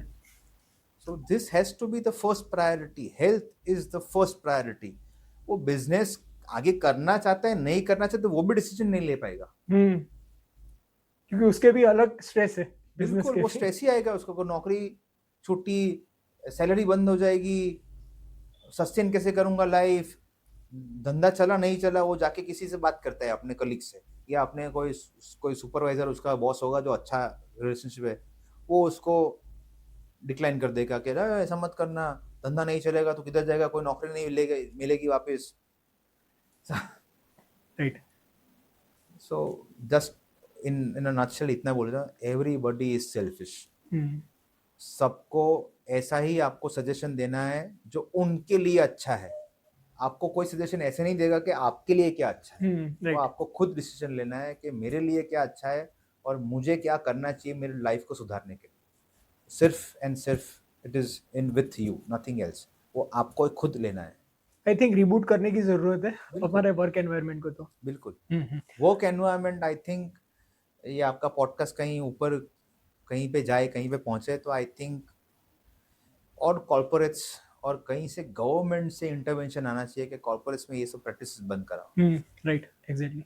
और मुझे लगता है कि कॉर्पोरेट वेलनेस का यही मतलब होता है। पर आजकल मैंने देखा है कि कॉर्पोरेट वेलनेस में भी वो डिटॉक्स जूसेस और सुपर फूड्स ही चल रहे हैं, क्योंकि मैंने फेस किया, वो मेरा फर्स्ट हैंड एक्सपीरियंस वैसा रहा है। सो आई थिंक आपने जैसे कहा कि regulation is the primary thing, वो आएगा तो उसके बाद एवरीथिंग विल फॉलो। बिल्कुल। या अब विस्पी, मैं जानता हूँ कि इंडिया का future is in the childhood guys और द टीनेज गाइज़, और मैं बिल्कुल। तो बहुत ही वो स्वामी विवेकानंद का वो एक कोटेशन नहीं है कि give me handful of youthful guys and I will move the country. या तो मैं तो बहुत ही मानता हूँ, मैं तो कहता हूँ कि नेक्स्ट जो हमने पीएम मोदी ने भी 2047 का जो एम बना है, तो जो आज के जो टीनेजर्स हैं, आज के जो टॉडलर्स हैं, they will be the guiding light for us to enter into a different changing world order. Very कि true. If you want to compete with the western guys and we have to be the largest nation, तो मुझे लगता है वहीं से हमारी शुरुआत होगी।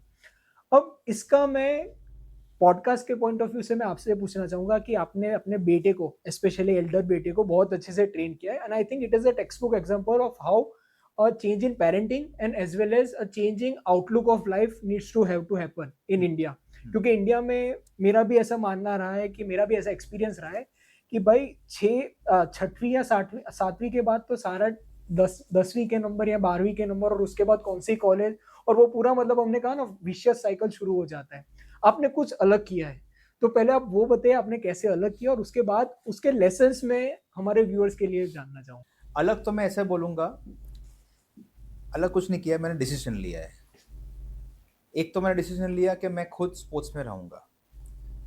दूसरा डिसीजन ये लिया मैंने कि मैंने बहुत अर्ली मैंने जज कर लिया था कि मेरे दोनों बेटे स्पोर्ट्स में हैं, बट एल्डर वन अभी as of now he is 16, Zidane नाम है उसका, और he is very focused, very dedicated, very honest with whatever instruction I give और he wants to do. Okay. मतलब एक बार बोल दिया तो बोल दिया, हो ही जाएगा, वैसा है।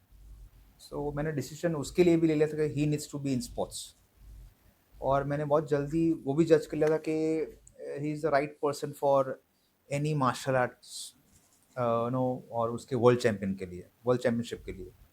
तो मेरा फोकस उसके ऊपर एकदम से बहुत स्ट्रॉन्ग हो गया था, और वहीं से ट्रेनिंग उसकी चालू कर दी थी मैंने। और जब मुझे लगा कि उसका education, and he is a brilliant child in academics also, but decision ले लिया था मैंने। सो एक बार डिसीजन ले लिया, फिर मुझे वैसे करने में मज़ा नहीं आता। एक बार ले लिया तो ले लिया।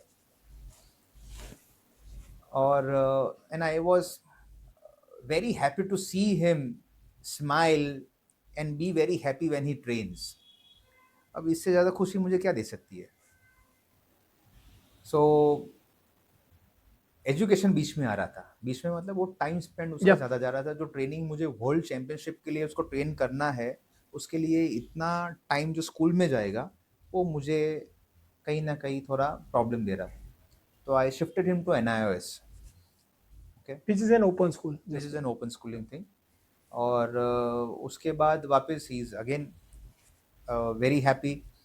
NIOS भी of course he goes to school, school में ही उसकी उसकी जो स्कूल थी उसी में NIOS सिस्टम है। तो very few hours of schooling, वो भी कंपल्सिव नहीं है। जब जब ट्रेनिंग हो तो परमिशन आराम से दे देते हैं, बिकॉज द स्कूल NIOS का सिस्टम ही उसके हिसाब से है कि जो स्पोर्ट्स पर्सन है या या फिर वो फिजिकली चैलेंज बच्चे उसके लिए है, या फिर कोई ऐसे हैं जिनका ऑब्जेक्टिव है कि मुझे IPS IAS बनना है और उसकी तैयारी करनी है, उसके लिए है। वो नॉर्मल स्कूलिंग के साथ वो ये सब नहीं कर पाएंगे। सो आई वुड से जो एक्सेप्शनली मोटिवेटेड और गोल ओरिएंटेड बच्चे उसके लिए ओपन स्कूलिंग है, या फिर जो बच्चे जिनको स्पेशल अटेंशन से एजुकेशन देना पड़े। So I think parents should take advantage of this system. It is I think is fantastic thing, और मैंने वो लिया है। Now it's time for my younger son Yazdan, उसको भी मैं वही करूँगा। He is also into martial arts, both of them are national champions in Kudo. Elder one is a national champion since consistent 10 champion years, since last 11 years, 11 years, yeah. and the younger one is national champion consistently since last 9 years In their age group, right? in their age Yeah, group. yeah. There are different age groups and weight groups, उसमें वो categories आती है। Right, great, great. अब इसमें मैं आपसे ये पूछूंगा कि अगर मान लो कोई पेरेंट है और उसका बेटा ट्रेडिशनल स्कूल में जा रहा है और उसका इंक्लिनेशन अभी उन्होंने मतलब जो भेड़ चाल चल रही है वैसे उन्होंने रखा है, बट इफ दे चेंज तो उसमें क्या पीयर प्रेशर भी चेंज होगा, पूरा सब कुछ सोशल स्ट्रक्चर्स चेंज होगा। और आपको भी आपका भी पर्सनल एक्सपीरियंस रहा है और मेरा भी, मैं बोल सकता हूँ कि एक एज ऐसी आती है कि जहाँ पढ़ाई से ज्यादा फ्रेंडशिप ज्यादा होती है and that is your guiding decisions कि मतलब मेरे बंदे ने कह दिया तो वही करूंगा, वैसा हो गया। सो आपके भी कई ऐसे चैलेंजेस आए होंगे if I am not wrong, so how did you approach that and how did you make a system कि everything went smoothly rather than going off the I record? Always mention this कि peer pressure नहीं, influence है। जो friendship, I don't know, बहुत कम लोग ऐसे दुनिया में हैं जिनकी फ्रेंडशिप अटूट रहती है बचपन से लेके जवानी या बूढ़े हो तक। बूढ़े तक या बाकी तो आपको यूज करके ट्रांजिशनल निकल जाते या हैं। सो पेरेंटिंग, पेरेंट्स को इतना अच्छा बॉन्डिंग क्रिएट करना चाहिए बच्चों के साथ, इतना अच्छा एजुकेशन देना चाहिए, इतना अच्छा नॉलेज देना चाहिए कि एक दीवार खड़ी हो जाए बहुत बड़ी और स्ट्रांग, कि ये सब इन्फ्लुएंस बच्चों तक पहुंचे ही नहीं। ये सब पीयर प्रेशर जो हम बोल रहे हैं वो सब पहुंचे ही नहीं। अगर आए भी तो अपना बच्चा उसको रिजेक्ट कर देगा, करना है मुझे ये करना है, तुमको वो करना है करो, I will not be able to do this. So बच्चों को ना बोलना सिखाना चाहिए, जो गलत है वो गलत है। अभी स्कूल सिस्टम में ये पता नहीं नया कल्चर कहाँ से लेके है नाइट आउट्स का। So I am totally against this system night outs, और वहीं से सब प्रॉब्लम चालू होती है। Because see, after all this teenage boys and girls are very naive.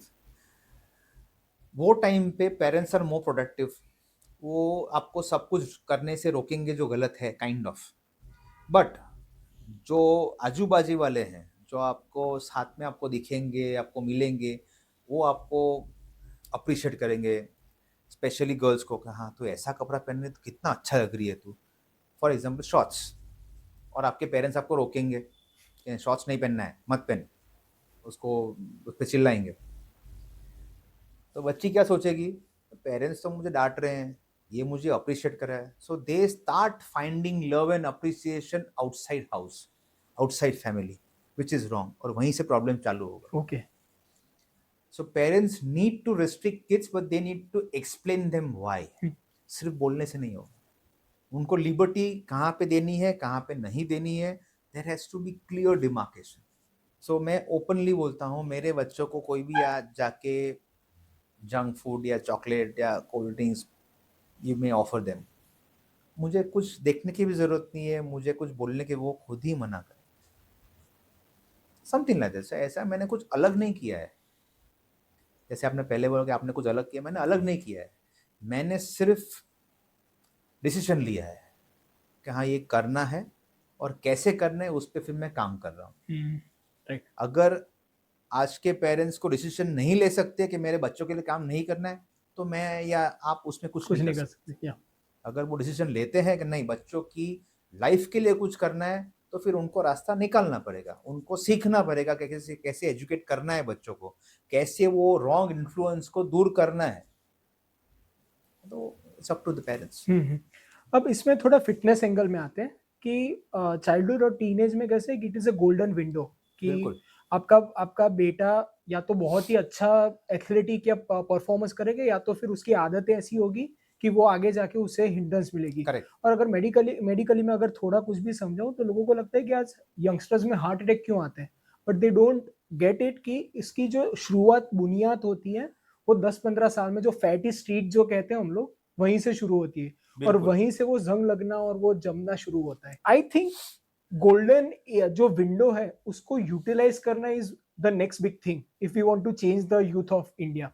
तो यस। आप उसके बारे में बताइए कि क्या न्यूट्रिशनल और workout regimen you would be so पहले तो रेकमेंडेड। ये बोलूंगा, either the kid can be very good physically, okay. or they can be very good into academics, or they can be very good into arts right from very young age. अब health plays a very very important role, फिर वो ये तीन में से कोई भी field में हो। अब जो मेजोरिटी बच्चे हैं जो अभी ओबीज हैं, जो एक्चुअली टाइप 2 डायबिटीज में फॉल हो चुके हैं, उनको फैटी लीवर्स है, उनका postural know totally postures wrong है, उनको अर्ली एज में आंख के प्रॉब्लम आ चुके हैं, स्पेक्स आ चुके हैं, उनका फोकस्ड अप्रोच 10 मिनट से ज़्यादा है ही नहीं कोई भी चीज़ पे। Now this is all a lifestyle problem. This is all because of that additional sugars which as parents we are feeding to the kids. नहीं अच्छा लगता खाना, मंगवा के दे दो, नहीं अच्छा लगता खाना, मोबाइल दे दो, देखते देखते खाओ। All these are wrong practices जो पेरेंट्सों ने अप्लाई किया है अपने बच्चों पे।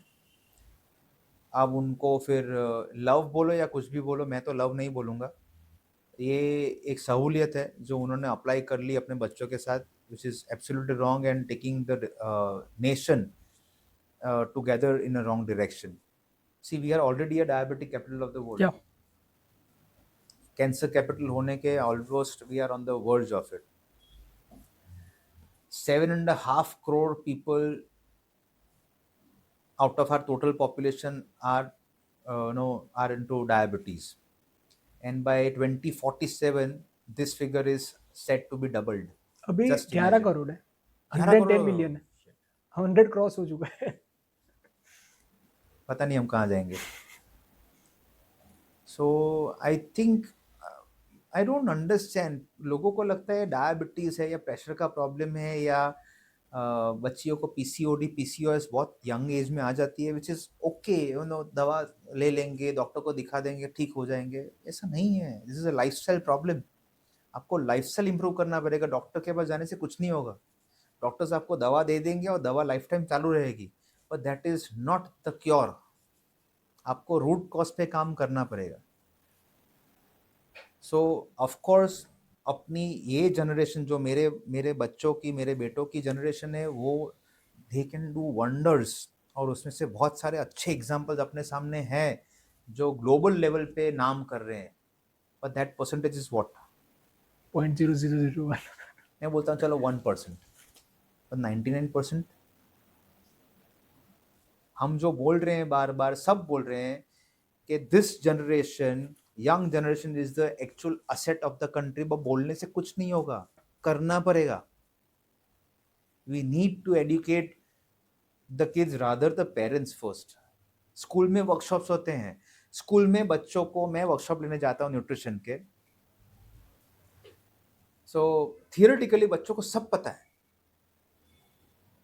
4th स्टैंडर्ड 5th स्टैंडर्ड के बच्चों को सब कुछ पता है न्यूट्रिशन के बारे में. Macros, micros, everything, saturated fat, unsaturated fat, सब कुछ पता है उनको. और वो होते हैं मोटे, कुर्सी पे बैठ भी नहीं सकते, वैसे होते हैं, उनको सब पता होता है. Which means what. इतना नॉलेज का फायदा क्या. क्यों घर पे ऐसा खिलाते हैं. घर में से पैकेट चिप्स के दिए जाते हैं. घर में से वो रसना का ड्रिंक बना के Yeah. दो या कुछ भी बना के दो, शुगर वाला ड्रिंक बना के दे देते हैं. अब मुझे एक चीज समझ में नहीं आती, कौन सा पेरेंट अपने बच्चों को अनहेल्दी देखना चाहता है. मुझे ये समझ में नहीं आ रहा है. आपके पास क्या इतना टाइम और नॉलेज नहीं है क्या कि आप बच्चे को हेल्दी बना सको. आई जस्ट फील टू, मुझे इस पे गुस्सा आता है एक्चुअली कि why parents are not taking care of their kids. उनको फिजिकल एजुकेशन के और उनको क्यों धक्का नहीं मार रहे हैं. उनको फिजिकल एक्टिविटीज के और धक्का क्यों नहीं मार रहे कि जा बेटा जाके खेलो. चलेगा, पढ़ाई नहीं करोगे चलेगा. मैं सबके सामने बोल रहा हूँ कि चलेगा. अगर हेल्दी नहीं रहोगे, पढ़ाई का क्या करने वाले हो. जैसे कि मैंने बोला, नॉलेज है, कोई फायदा नहीं है. I take lot of workshops with parents in schools about nutrition, and even parents know everything about it. कि क्या माइक्रोन्यूट्रिएंट्स देने हैं, मैक्रोस कैसे होने चाहिए, सब कुछ पता है. And they themselves are obese. और खिलाते हैं बच्चों को कि सर नहीं खाते हैं, बच्चा जिद करते हैं, बच्चा हम रोकते हैं तो ग्रैंड पेरेंट्स दे देते हैं. But that is a family problem. You need to sit and talk about it. Dammit, पर ये बच्चों को अनहेल्दी मत रास्ते पे मत धकेलो. आप बहुत गलत रास्ते पे उनको भेज रहे हो. राइट. सो आई थिंक बहुत सिंपल है. एज अ पेरेंट अगर मैंने डिसीजन लिया कि मेरा बच्चा हेल्दी रहेगा, मेरा बच्चा एजुकेशन में आगे जाएगा या स्पोर्ट्स में आगे जाएगा या आर्ट्स में जाएगा, उसके पीछे मैं लग जाऊंगा. फिर इसमें कोई दो राय आएगी ही नहीं.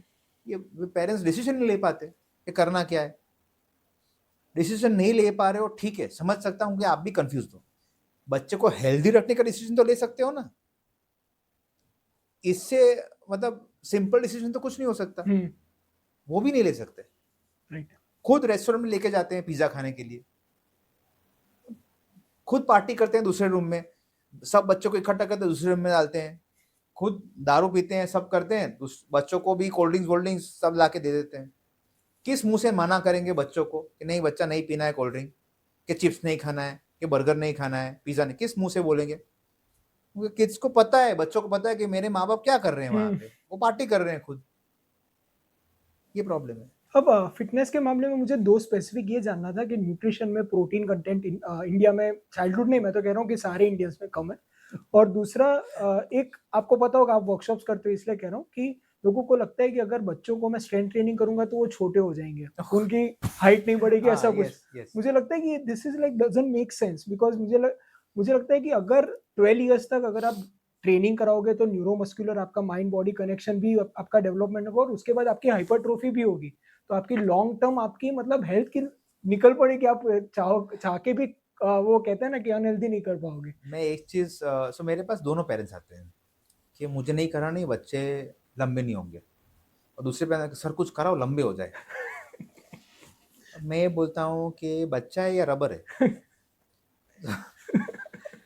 तो इट्स अ कंप्लीट, पता नहीं बच्चे को पेरेंट्स को ये सब कहाँ से उनके दिमाग में क्वेश्चंस आते हैं। ऑफ कोर्स जो पहले आपने बोला पीयर प्रेशर या इन्फ्लुएंस, पता नहीं कहाँ से सुन के, जिनके पास नॉलेज नहीं है वहाँ से सुन के आते हैं ये लोग। हम्म, मैं ऑलवेज बोलता हूँ strength training earlier the the better. Better, या it is as simple as that.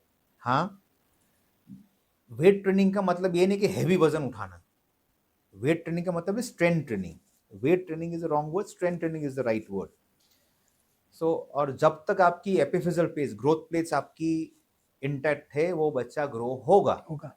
वो डैमेज हुआ, फॉर एग्जाम्पल बहुत बार हम देखते हैं कि फ्रैक्चर हो जाता है और एपिफिजल प्लेट टूट जाती है, तो बहुत बार हम देखते हैं बहुत सारे लोगों को वो डिफॉर्मिटी आती है, एक या पैर छोटा। दैट इज बिकॉज कि वो एपिफिजल प्लेट या ग्रोथ प्लेट डैमेज हो चुकी थी। हम्म, सो वैसी कोई एक्टिविटी नहीं करानी है कि वो ग्रोथ प्लेट को डैमेज हो, हम्म, राइट। और एट द सेम टाइम जो पेरेंट्स आके पूछते हैं कि बच्चे को लंबे करके दो, एक्सरसाइज कराओ, बास्केटबॉल खिलाओ, साइकिलिंग कराओ, बच्चे ऐसे लंबा नहीं होगा। वो इट इज प्योर जेनेटिक्स। वो कुछ ऐसे खींचेंगे तो वैसा होने नहीं वाला है। पेरेंट्स को फोकस करना चाहिए एक अच्छा बेस बनाने में। बच्चे की ग्रोथ का बेस अच्छा होना चाहिए। वो हाइट, आई थिंक जो चीज़ अपने कंट्रोल में नहीं उस पर अफसोस नहीं कर सकते। आई थिंक एक बहुत ही अच्छी कहावत है, किसी मॉन्क ने कही थी कि the height, your height is a destiny and your wait is your choice, ऐसा कुछ था बिल्कुल, कुछ। बहुत परफेक्ट, वेरी नाइस, आई कि लाइक इट। वो बहुत ही अच्छा उन्होंने पुट आउट किया, तो मैंने कहा कि ये एकदम या हिट द राइट या स्पॉट वो कह बिल्कुल, रहे हैं। मैंने फर्स्ट टाइम सुना, बट बहुत अच्छा बोला है हम्म, जो जिन्होंने भी बोला है ये। हम्म, सो ये हाइट के पीछे क्यों पड़े हैं पेरेंट्स? आई डोंट अंडरस्टैंड पेट के पीछे पड़ो।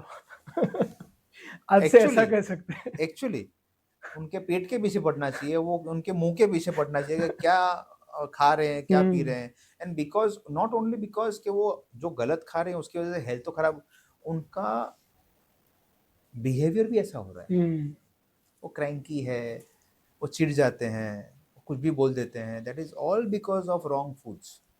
और मैं दूसरा एग्जांपल देता हूँ। आई थिंक मैं पहले भी आई थिंक एक दो बार बोल चुका हूँ, पर let the parents here it. दुनिया में ऐसा कौन सा कंट्री है जो हेवी वजन उठाने में स्पोर्ट्स में आगे हैं? नॉर्डिक हमने जो बात की थी, और Nordic, Slovenian, Russian. Russians, right. और उनकी एवरेज हाइट क्या है? 6'2", 6'3"। 6'2". कौन सी एज पे वो वर्कआउट चालू करते हैं? वो तो छोटी उम्र से, तीन दे चार start at the age of 4। 4 या 18-19 में तो ओलंपिक मेडल लाते हाँ हैं। लाते हैं। तो उनकी तो हाइट कम नहीं हुई।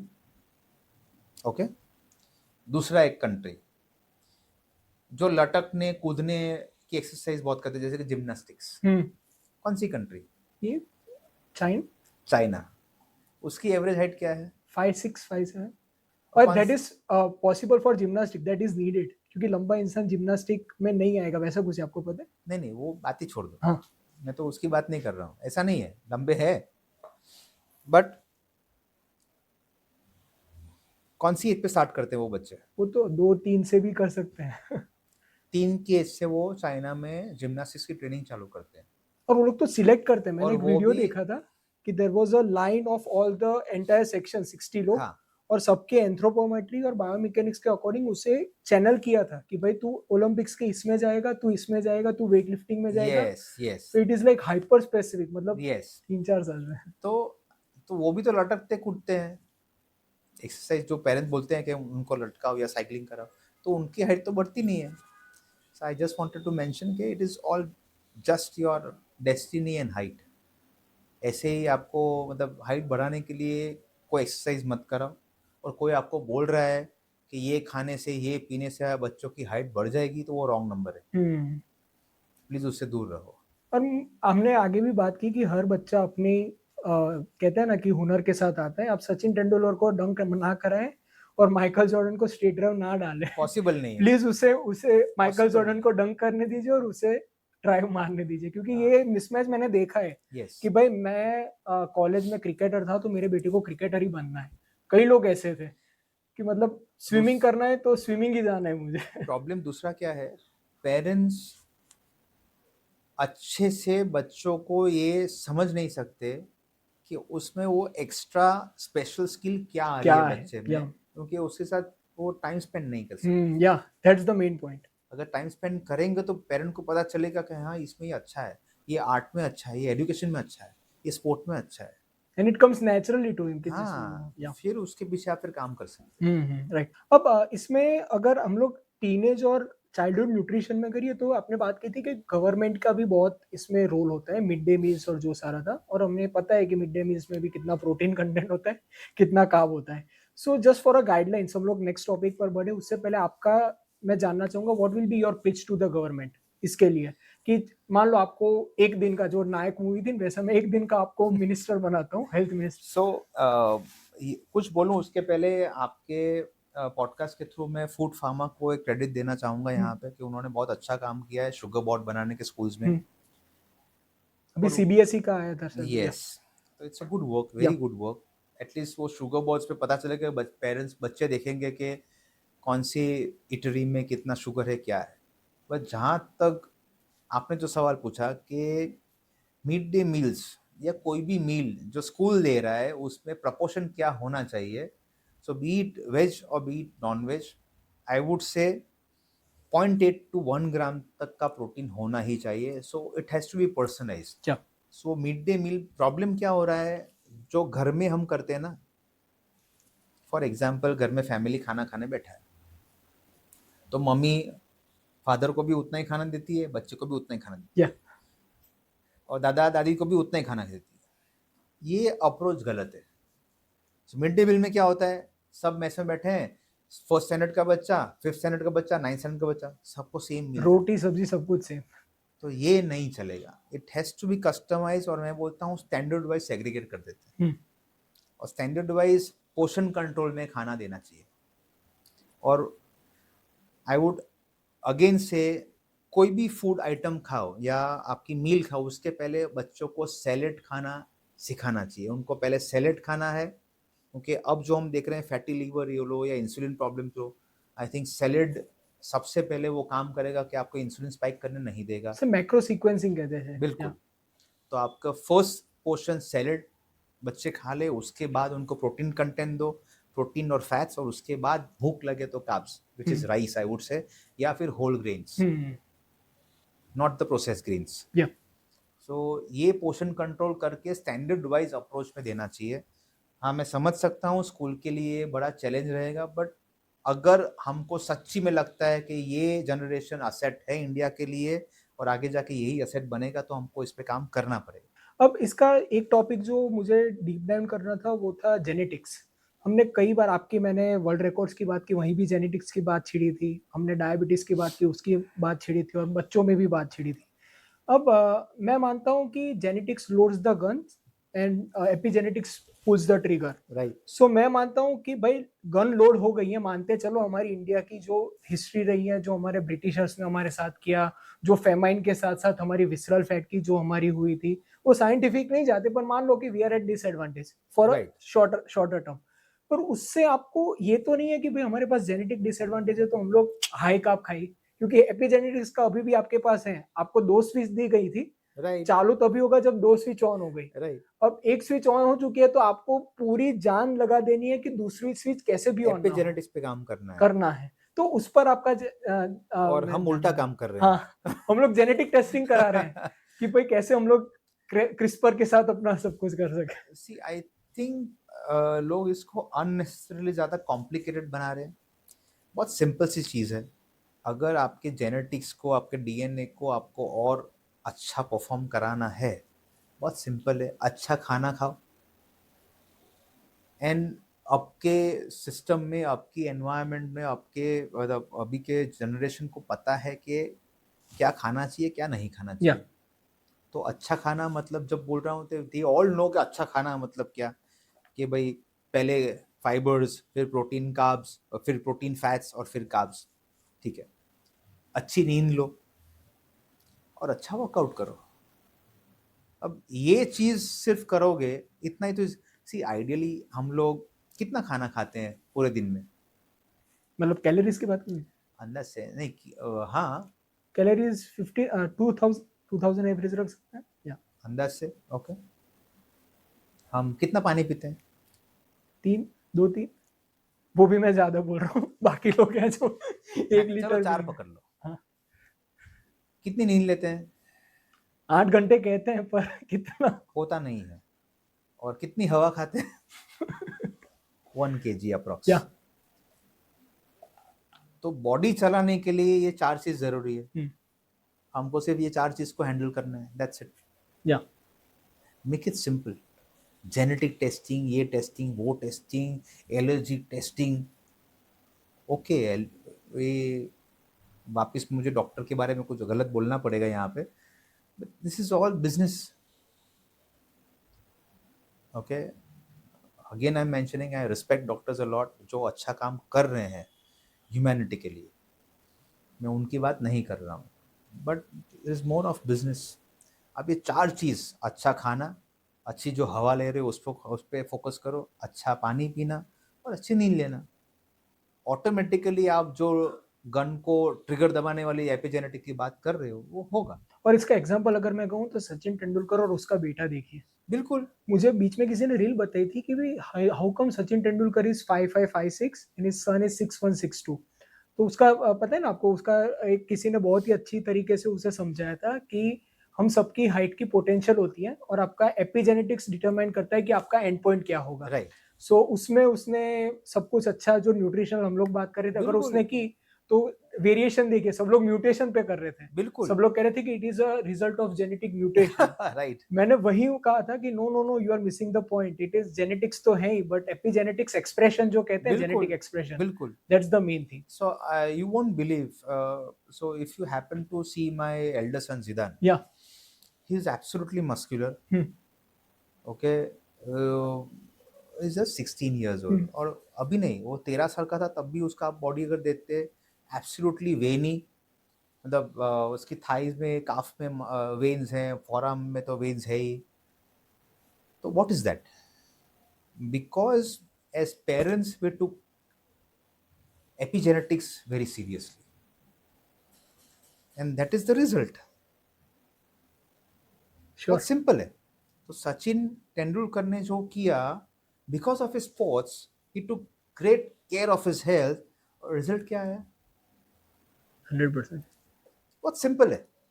Everybody, if they take care of their health with proper nutrition, air, sleep, workouts, I think और कुछ करने की जरूरत नहीं। इस पे आपने मुझे कहा ना, तो एक बहुत ही रिलेटेबल एग्जांपल मैं कहना चाहूंगा कि आमतौर पर इंडिया के सब लोगों ने, अगर आप उनके साथ बैठोगे तो कहोगे मैं कॉलेज के जमाने में मैं खेलता था, ये खेलता था, तो सब लोग रिक्रिएशनल एथलीट्स थे।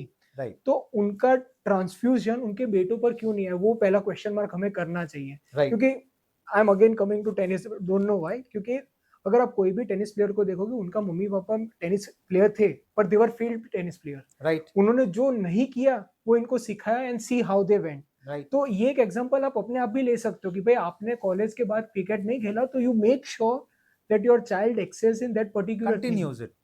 You agree right? ये या या आई थिंक ऑफ कोर्स। ये चीजें मुझे अभी क्लिक हुई कि भाई ये कोई बात ही नहीं कर रहा कि भाई सब लोगों का ये कहानी है, भाई मैं वहां शॉट मारता था तो वो कास्ट टूटता था, ये था ये था, राइट। पर वो ट्रांसफ्यूजन अपने बेटों में नहीं आ रहा, क्योंकि अगेन सी वो टाइम पे आई अंडरस्टैंड कि वो टाइम पे स्पोर्ट्स में, ये सब चीज में करियर करियर बने नहीं ऐसा था। वो क्वेश्चन मार्क था। या एग्री। तो आई अंडरस्टैंड, बट फिर जैसे जैसे अब आगे जनरेशन बढ़ रहा है, वी ऑल नो कि कितने एवेन्यूज ओपन हो चुके हैं, तो वी शुड मोटिवेट किड्स। नहीं, मैं हैबिट्स की बात कर रहा हूँ, वो हैबिट्स, करियर नहीं। Agreed. I think habit is like your personality, आपका वो कैरेक्टर जो बिल्डिंग अपने होता अंदर है। आ जाता है। मैं वही कह रहा हूँ, क्योंकि मैंने I have not seen a single sportsman in my domain tennis जो अनहेल्दी खाता है, जिसने पूरे चाइल्डहुड, टीनेजर और अभी तक वो अगर टेनिस में रहा है।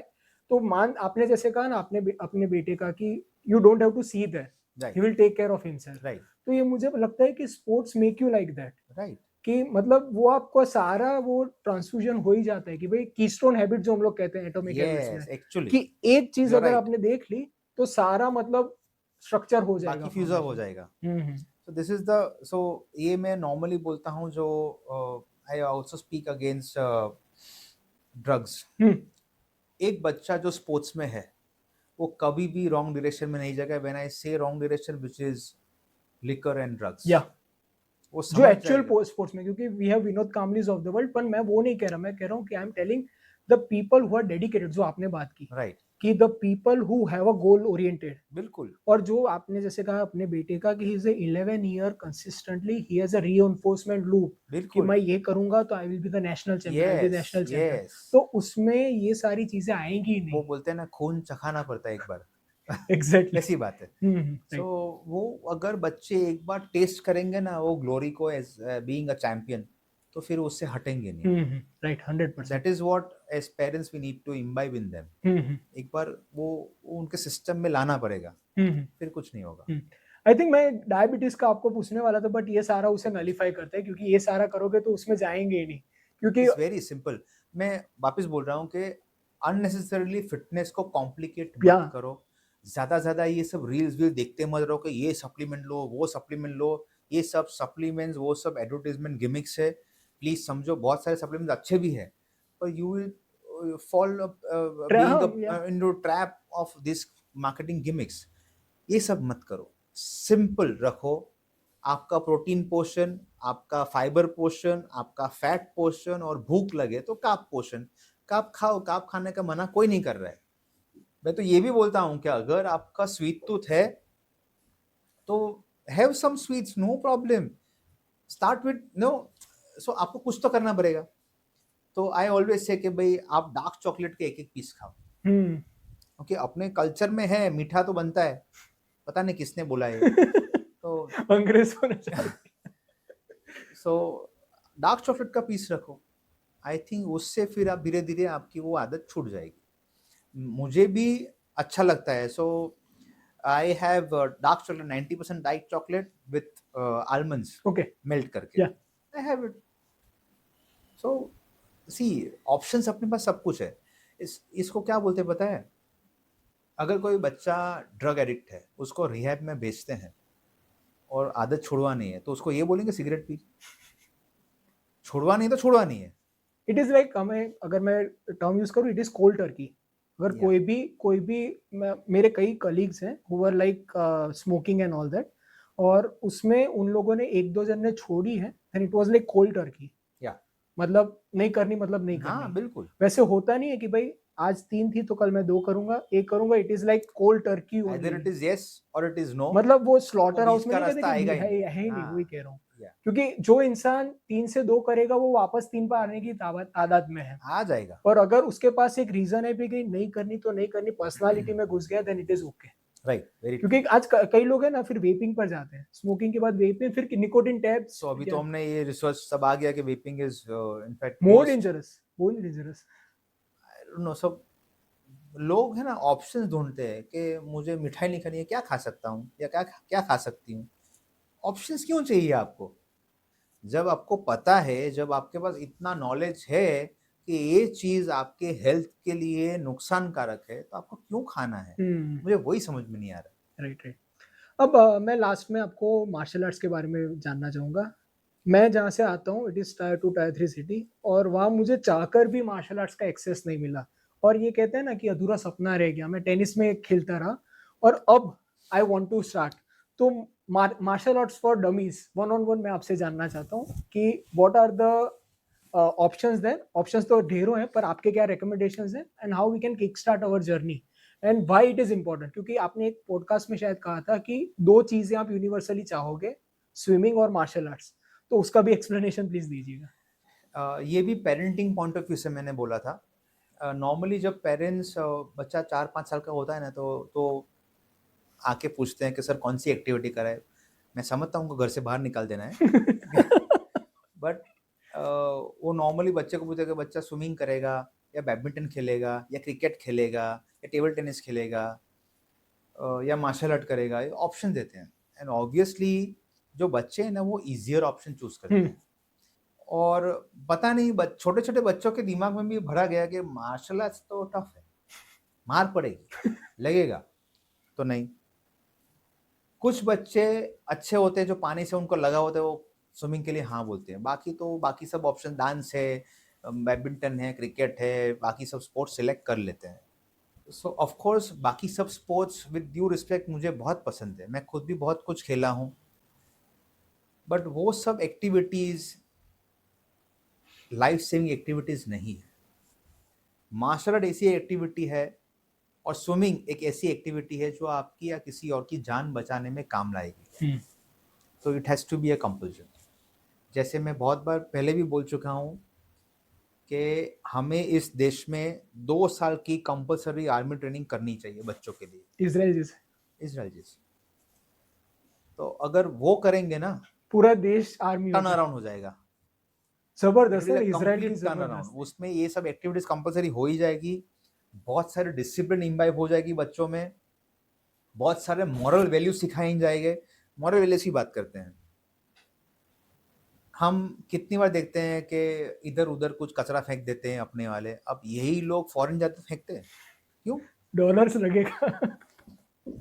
क्योंकि मॉरली हम लोग वीक हैं। हम्म। हम बोल रहे हैं क्योंकि मैं भी एक भारतीय हूँ और मेरे ही लोग हैं, या मैं हम लोग वीक हैं मॉरली। और ये सब आपकी एटिकेट्स, आपकी मॉरलिटी आर्मी ट्रेनिंग करोगे ना, बहुत ऊपर चली जाएगी। तो और इसीलिए तो होता है, कितने कॉर्पोरेट्स में army personnel, retired army person को हेवी सैलरीज पे रिक्रूट किया जाता है, क्यों? Because they are very good in administrative skills, या उनकी एचआर स्किल्स बहुत अच्छी होती है, they know how to handle people. अब ये बच्चे अर्ली एज में अगर 2 साल कंपलसरी सीखेंगे, उसके बाद वो आर्मी ज्वाइन कर सकते हैं, उनको लगता है नहीं करना है नहीं करें, और उनकी लाइफ सुधर जाएगी। आई थिंक ये बात भी पीएम सर तक पहुंचनी चाहिए।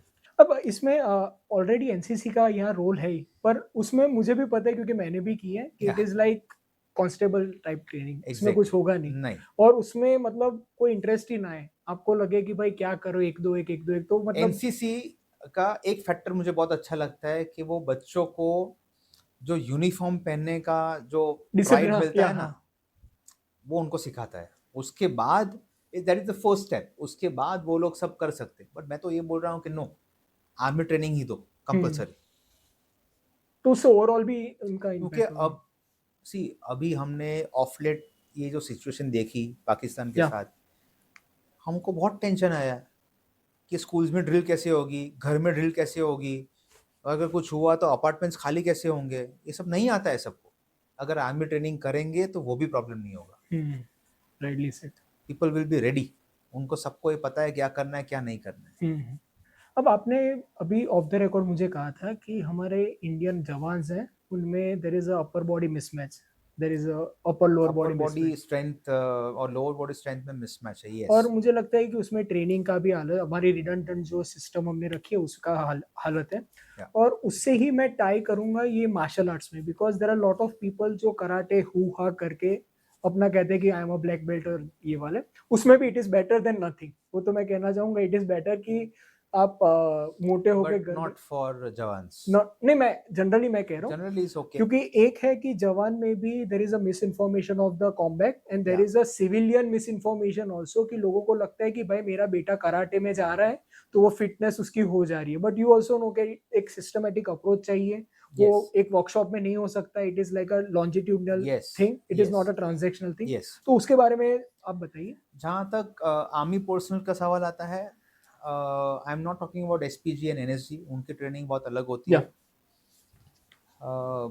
आई एम टॉकिंग अबाउट बीएसएफ जवान या आर्मी जवान की बात करें तो उनकी जो ट्रेनिंग सिस्टम अभी इंडिया में है, इट इज़ मोर ऑफ कि उनको वज़न पहना के बहुत कुछ मार्चिंग करवाते हैं, रनिंग करवाते हैं, वॉकिंग करवाते हैं with weights on and with those safety shoes on. Okay. तो उनकी लेग स्ट्रेंथ बहुत स्ट्रांग हो जाती है, वो मेंटली इमोशनली बहुत स्ट्रांग है कि इतना तो करना ही है। तो जुनून डेवलप बहुत अच्छा हो रहा है, उसका कोई मैच ही नहीं है। But upper body strength is exceptionally weak as compared to lower body strength, which is not the ideal situation for any jawan. Plus, majority army personnel के घुटने डैमेज हो जाते हैं बिकॉज ऑफ दिस प्रोसेस, जो over एक training. Monotonous system बन चुकी है। सो आर्मी पर्सनल्स की जवानों की ट्रेनिंग एक बहुत साइंटिफिक अप्रोच से करनी चाहिए। If you see any no navy seals की बात करो, they are stout, well built, upper body strength, lower body strength exceptionally good. हाँ, वो लोग हार जाते हैं वेदर में, वेदर कंडीशंस को वो नहीं झेल सकते, एडेप्टेशन नहीं है उनमें। क्योंकि उन्होंने उनमें वो जुनून नहीं है जो अपने जवान में है। नाउ जस्ट इमेजिन अपने जवान जो इतने जुनूनी है, अगर कुछ टास्क आ गया तो आई थिंक उनके जैसा मुकाबला कोई नहीं कर सकता। अभी उनमें उतनी ही अपर बॉडी स्ट्रेंथ और साइंटिफिक अप्रोच से ट्रेनिंग दी जाए, जस्ट इमेजिन अपने जवान क्या हो जाएंगे। Hmm. That is what I am talking about. So ये एक आई थिंक मैं समझता हूँ कि एक लैक है। बहुत सारे जवान जो एकेडमीज़ हैं अपनी, उनमें अभी भी ट्रेडिशनल अनआर्म्ड कॉम्बैट करके उनको ट्रेनिंग होती है, जिस nothing but just karate. Hmm. But that is not what army personally. They need Krav Maga training. Hmm. They need proper judo training. They need proper jujitsu training. जो एक mixture करके उनको एक ट्रेनिंग प्लेटफॉर्म दिया जाना चाहिए, जहाँ पे वो बहुत ब्रूटल और बहुत लीथल हो सकते हैं। So I think changes happening, धीरे धीरे चेंजेस आ रहे हैं। सो लेट्स सी कब हम जल्दी इसको ट्रांसफॉर्म कर सकते हैं। और इसमें लड़कों की बात कर रहा था, जो मार्शल आर्ट्स में जो मिसमैच है उसके बारे में आप कहेंगे कि लोगों आज कराटे में जा रहे हैं या फिर कोई भी मार्शल आर्ट का सेंटर अभी खोल के बैठा है, जिन्होंने ऑनलाइन कोर्स कुछ किया होगा या फिर ये किया होगा। पर मैं इंडिया का अगर एग्जांपल दूं तो I am always amazed by Kalaripayattu, because of again वो टाइगर श्रॉफ और उसकी जो मूवी आई थी बागी, उसके बाद इट ऑलवेज इंट्रूग मी कि बोधि धर्मा ने इतने सालों पहले ऐसा कुछ इंडिया में कुछ किया होगा।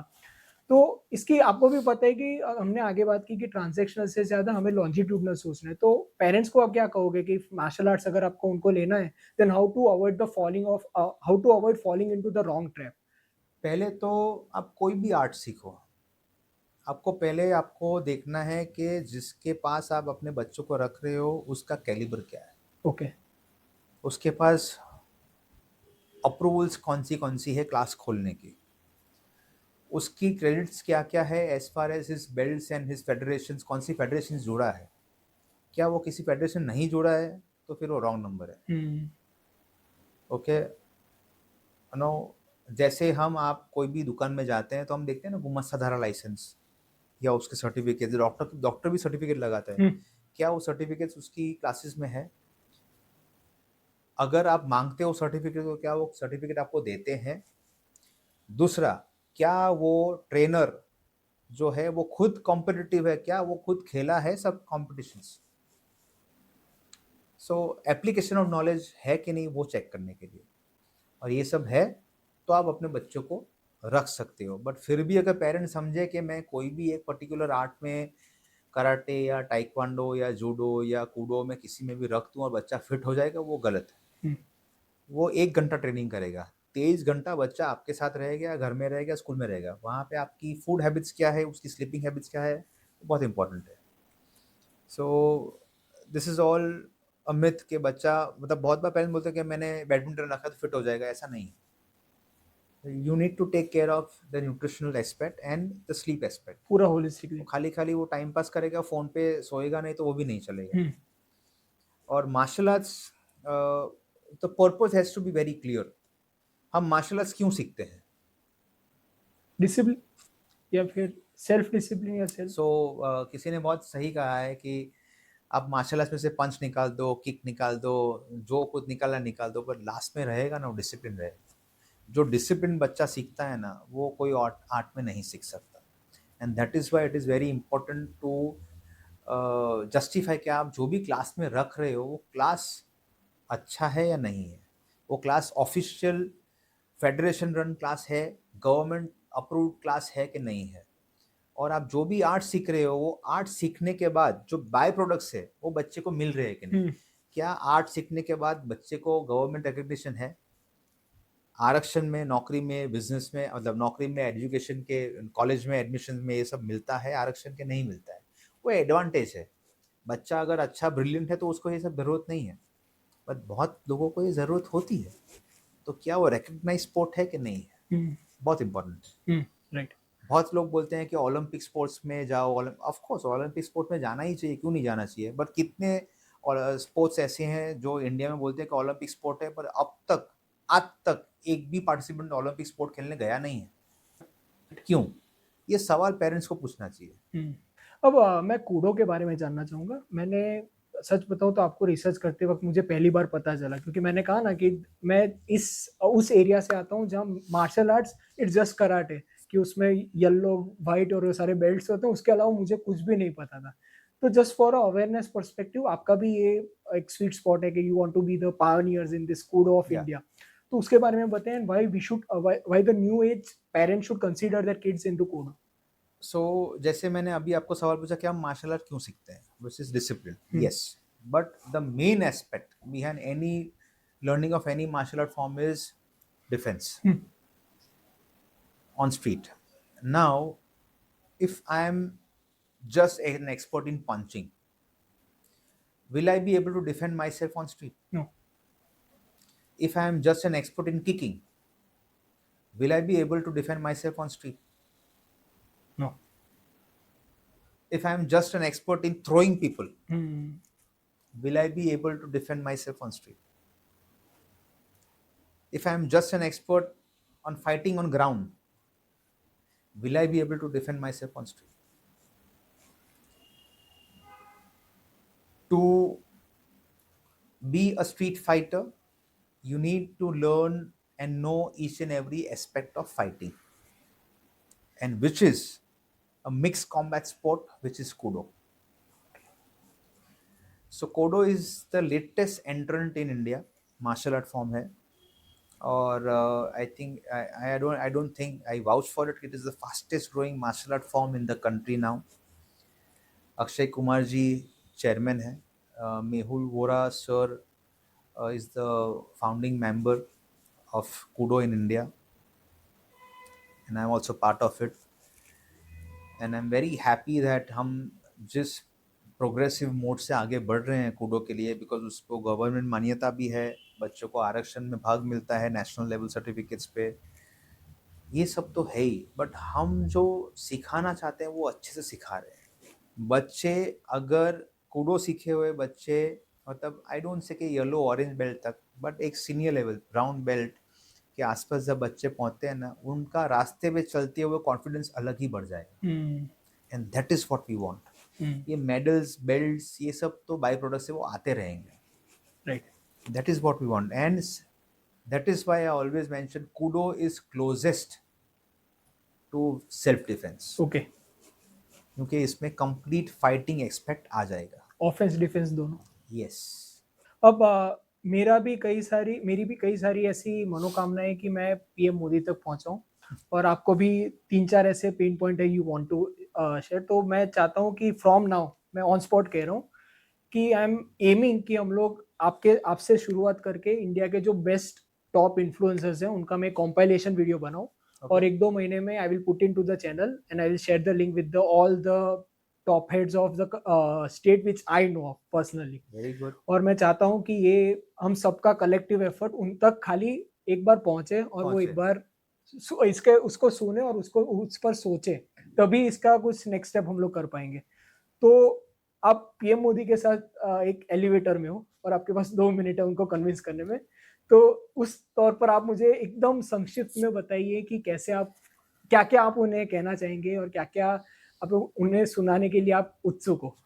तो अगर 2 ही मिनट है तो मैं बहुत ब्रीफली मेरे पॉइंट्स को मैं रखूँगा कि एक, स्कूल में कंपल्सरी स्ट्रेंथ ट्रेनिंग पे फोकस किया जाए, ये पीटी के क्लासेस कुछ काम नहीं करेंगे। ओके, स्कूल में न्यूट्रिशनल एस्पेक्ट्स और उसके एप्लीकेशन पे फोकस किया जाए, ताकि अपना जो एक्चुअल असेट बनने वाला है वो एक्चुअली असेट बने इंडिया के लिए फ्यूचर में।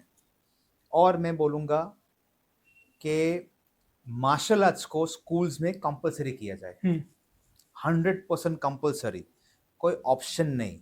जैसे कि स्विमिंग है और मार्शल आर्ट्स से दोनों को कंपलसरी किया जाए, ताकि बच्चे अपनी आप की जान या किसी और की जान बचा पाए। और and which is to be not done 1 साल 2 साल की बात नहीं है, कंटिन्यू जब तक स्कूल में वो सीखते ही रहे, मार्शल आर्ट्स और स्विमिंग दोनों बहुत ज़रूरी है। और लास्ट में बोलूँगा कि 2 साल के लिए कंपल्सरी आर्मी ट्रेनिंग सबको करनी चाहिए। श्योर। 3 चीज़ें ही है खाली। 2 मिनट में उतना ही सुनेंगे वो। फिर देखेंगे आपको बुलाएँगे आपको 1 घंटे की वो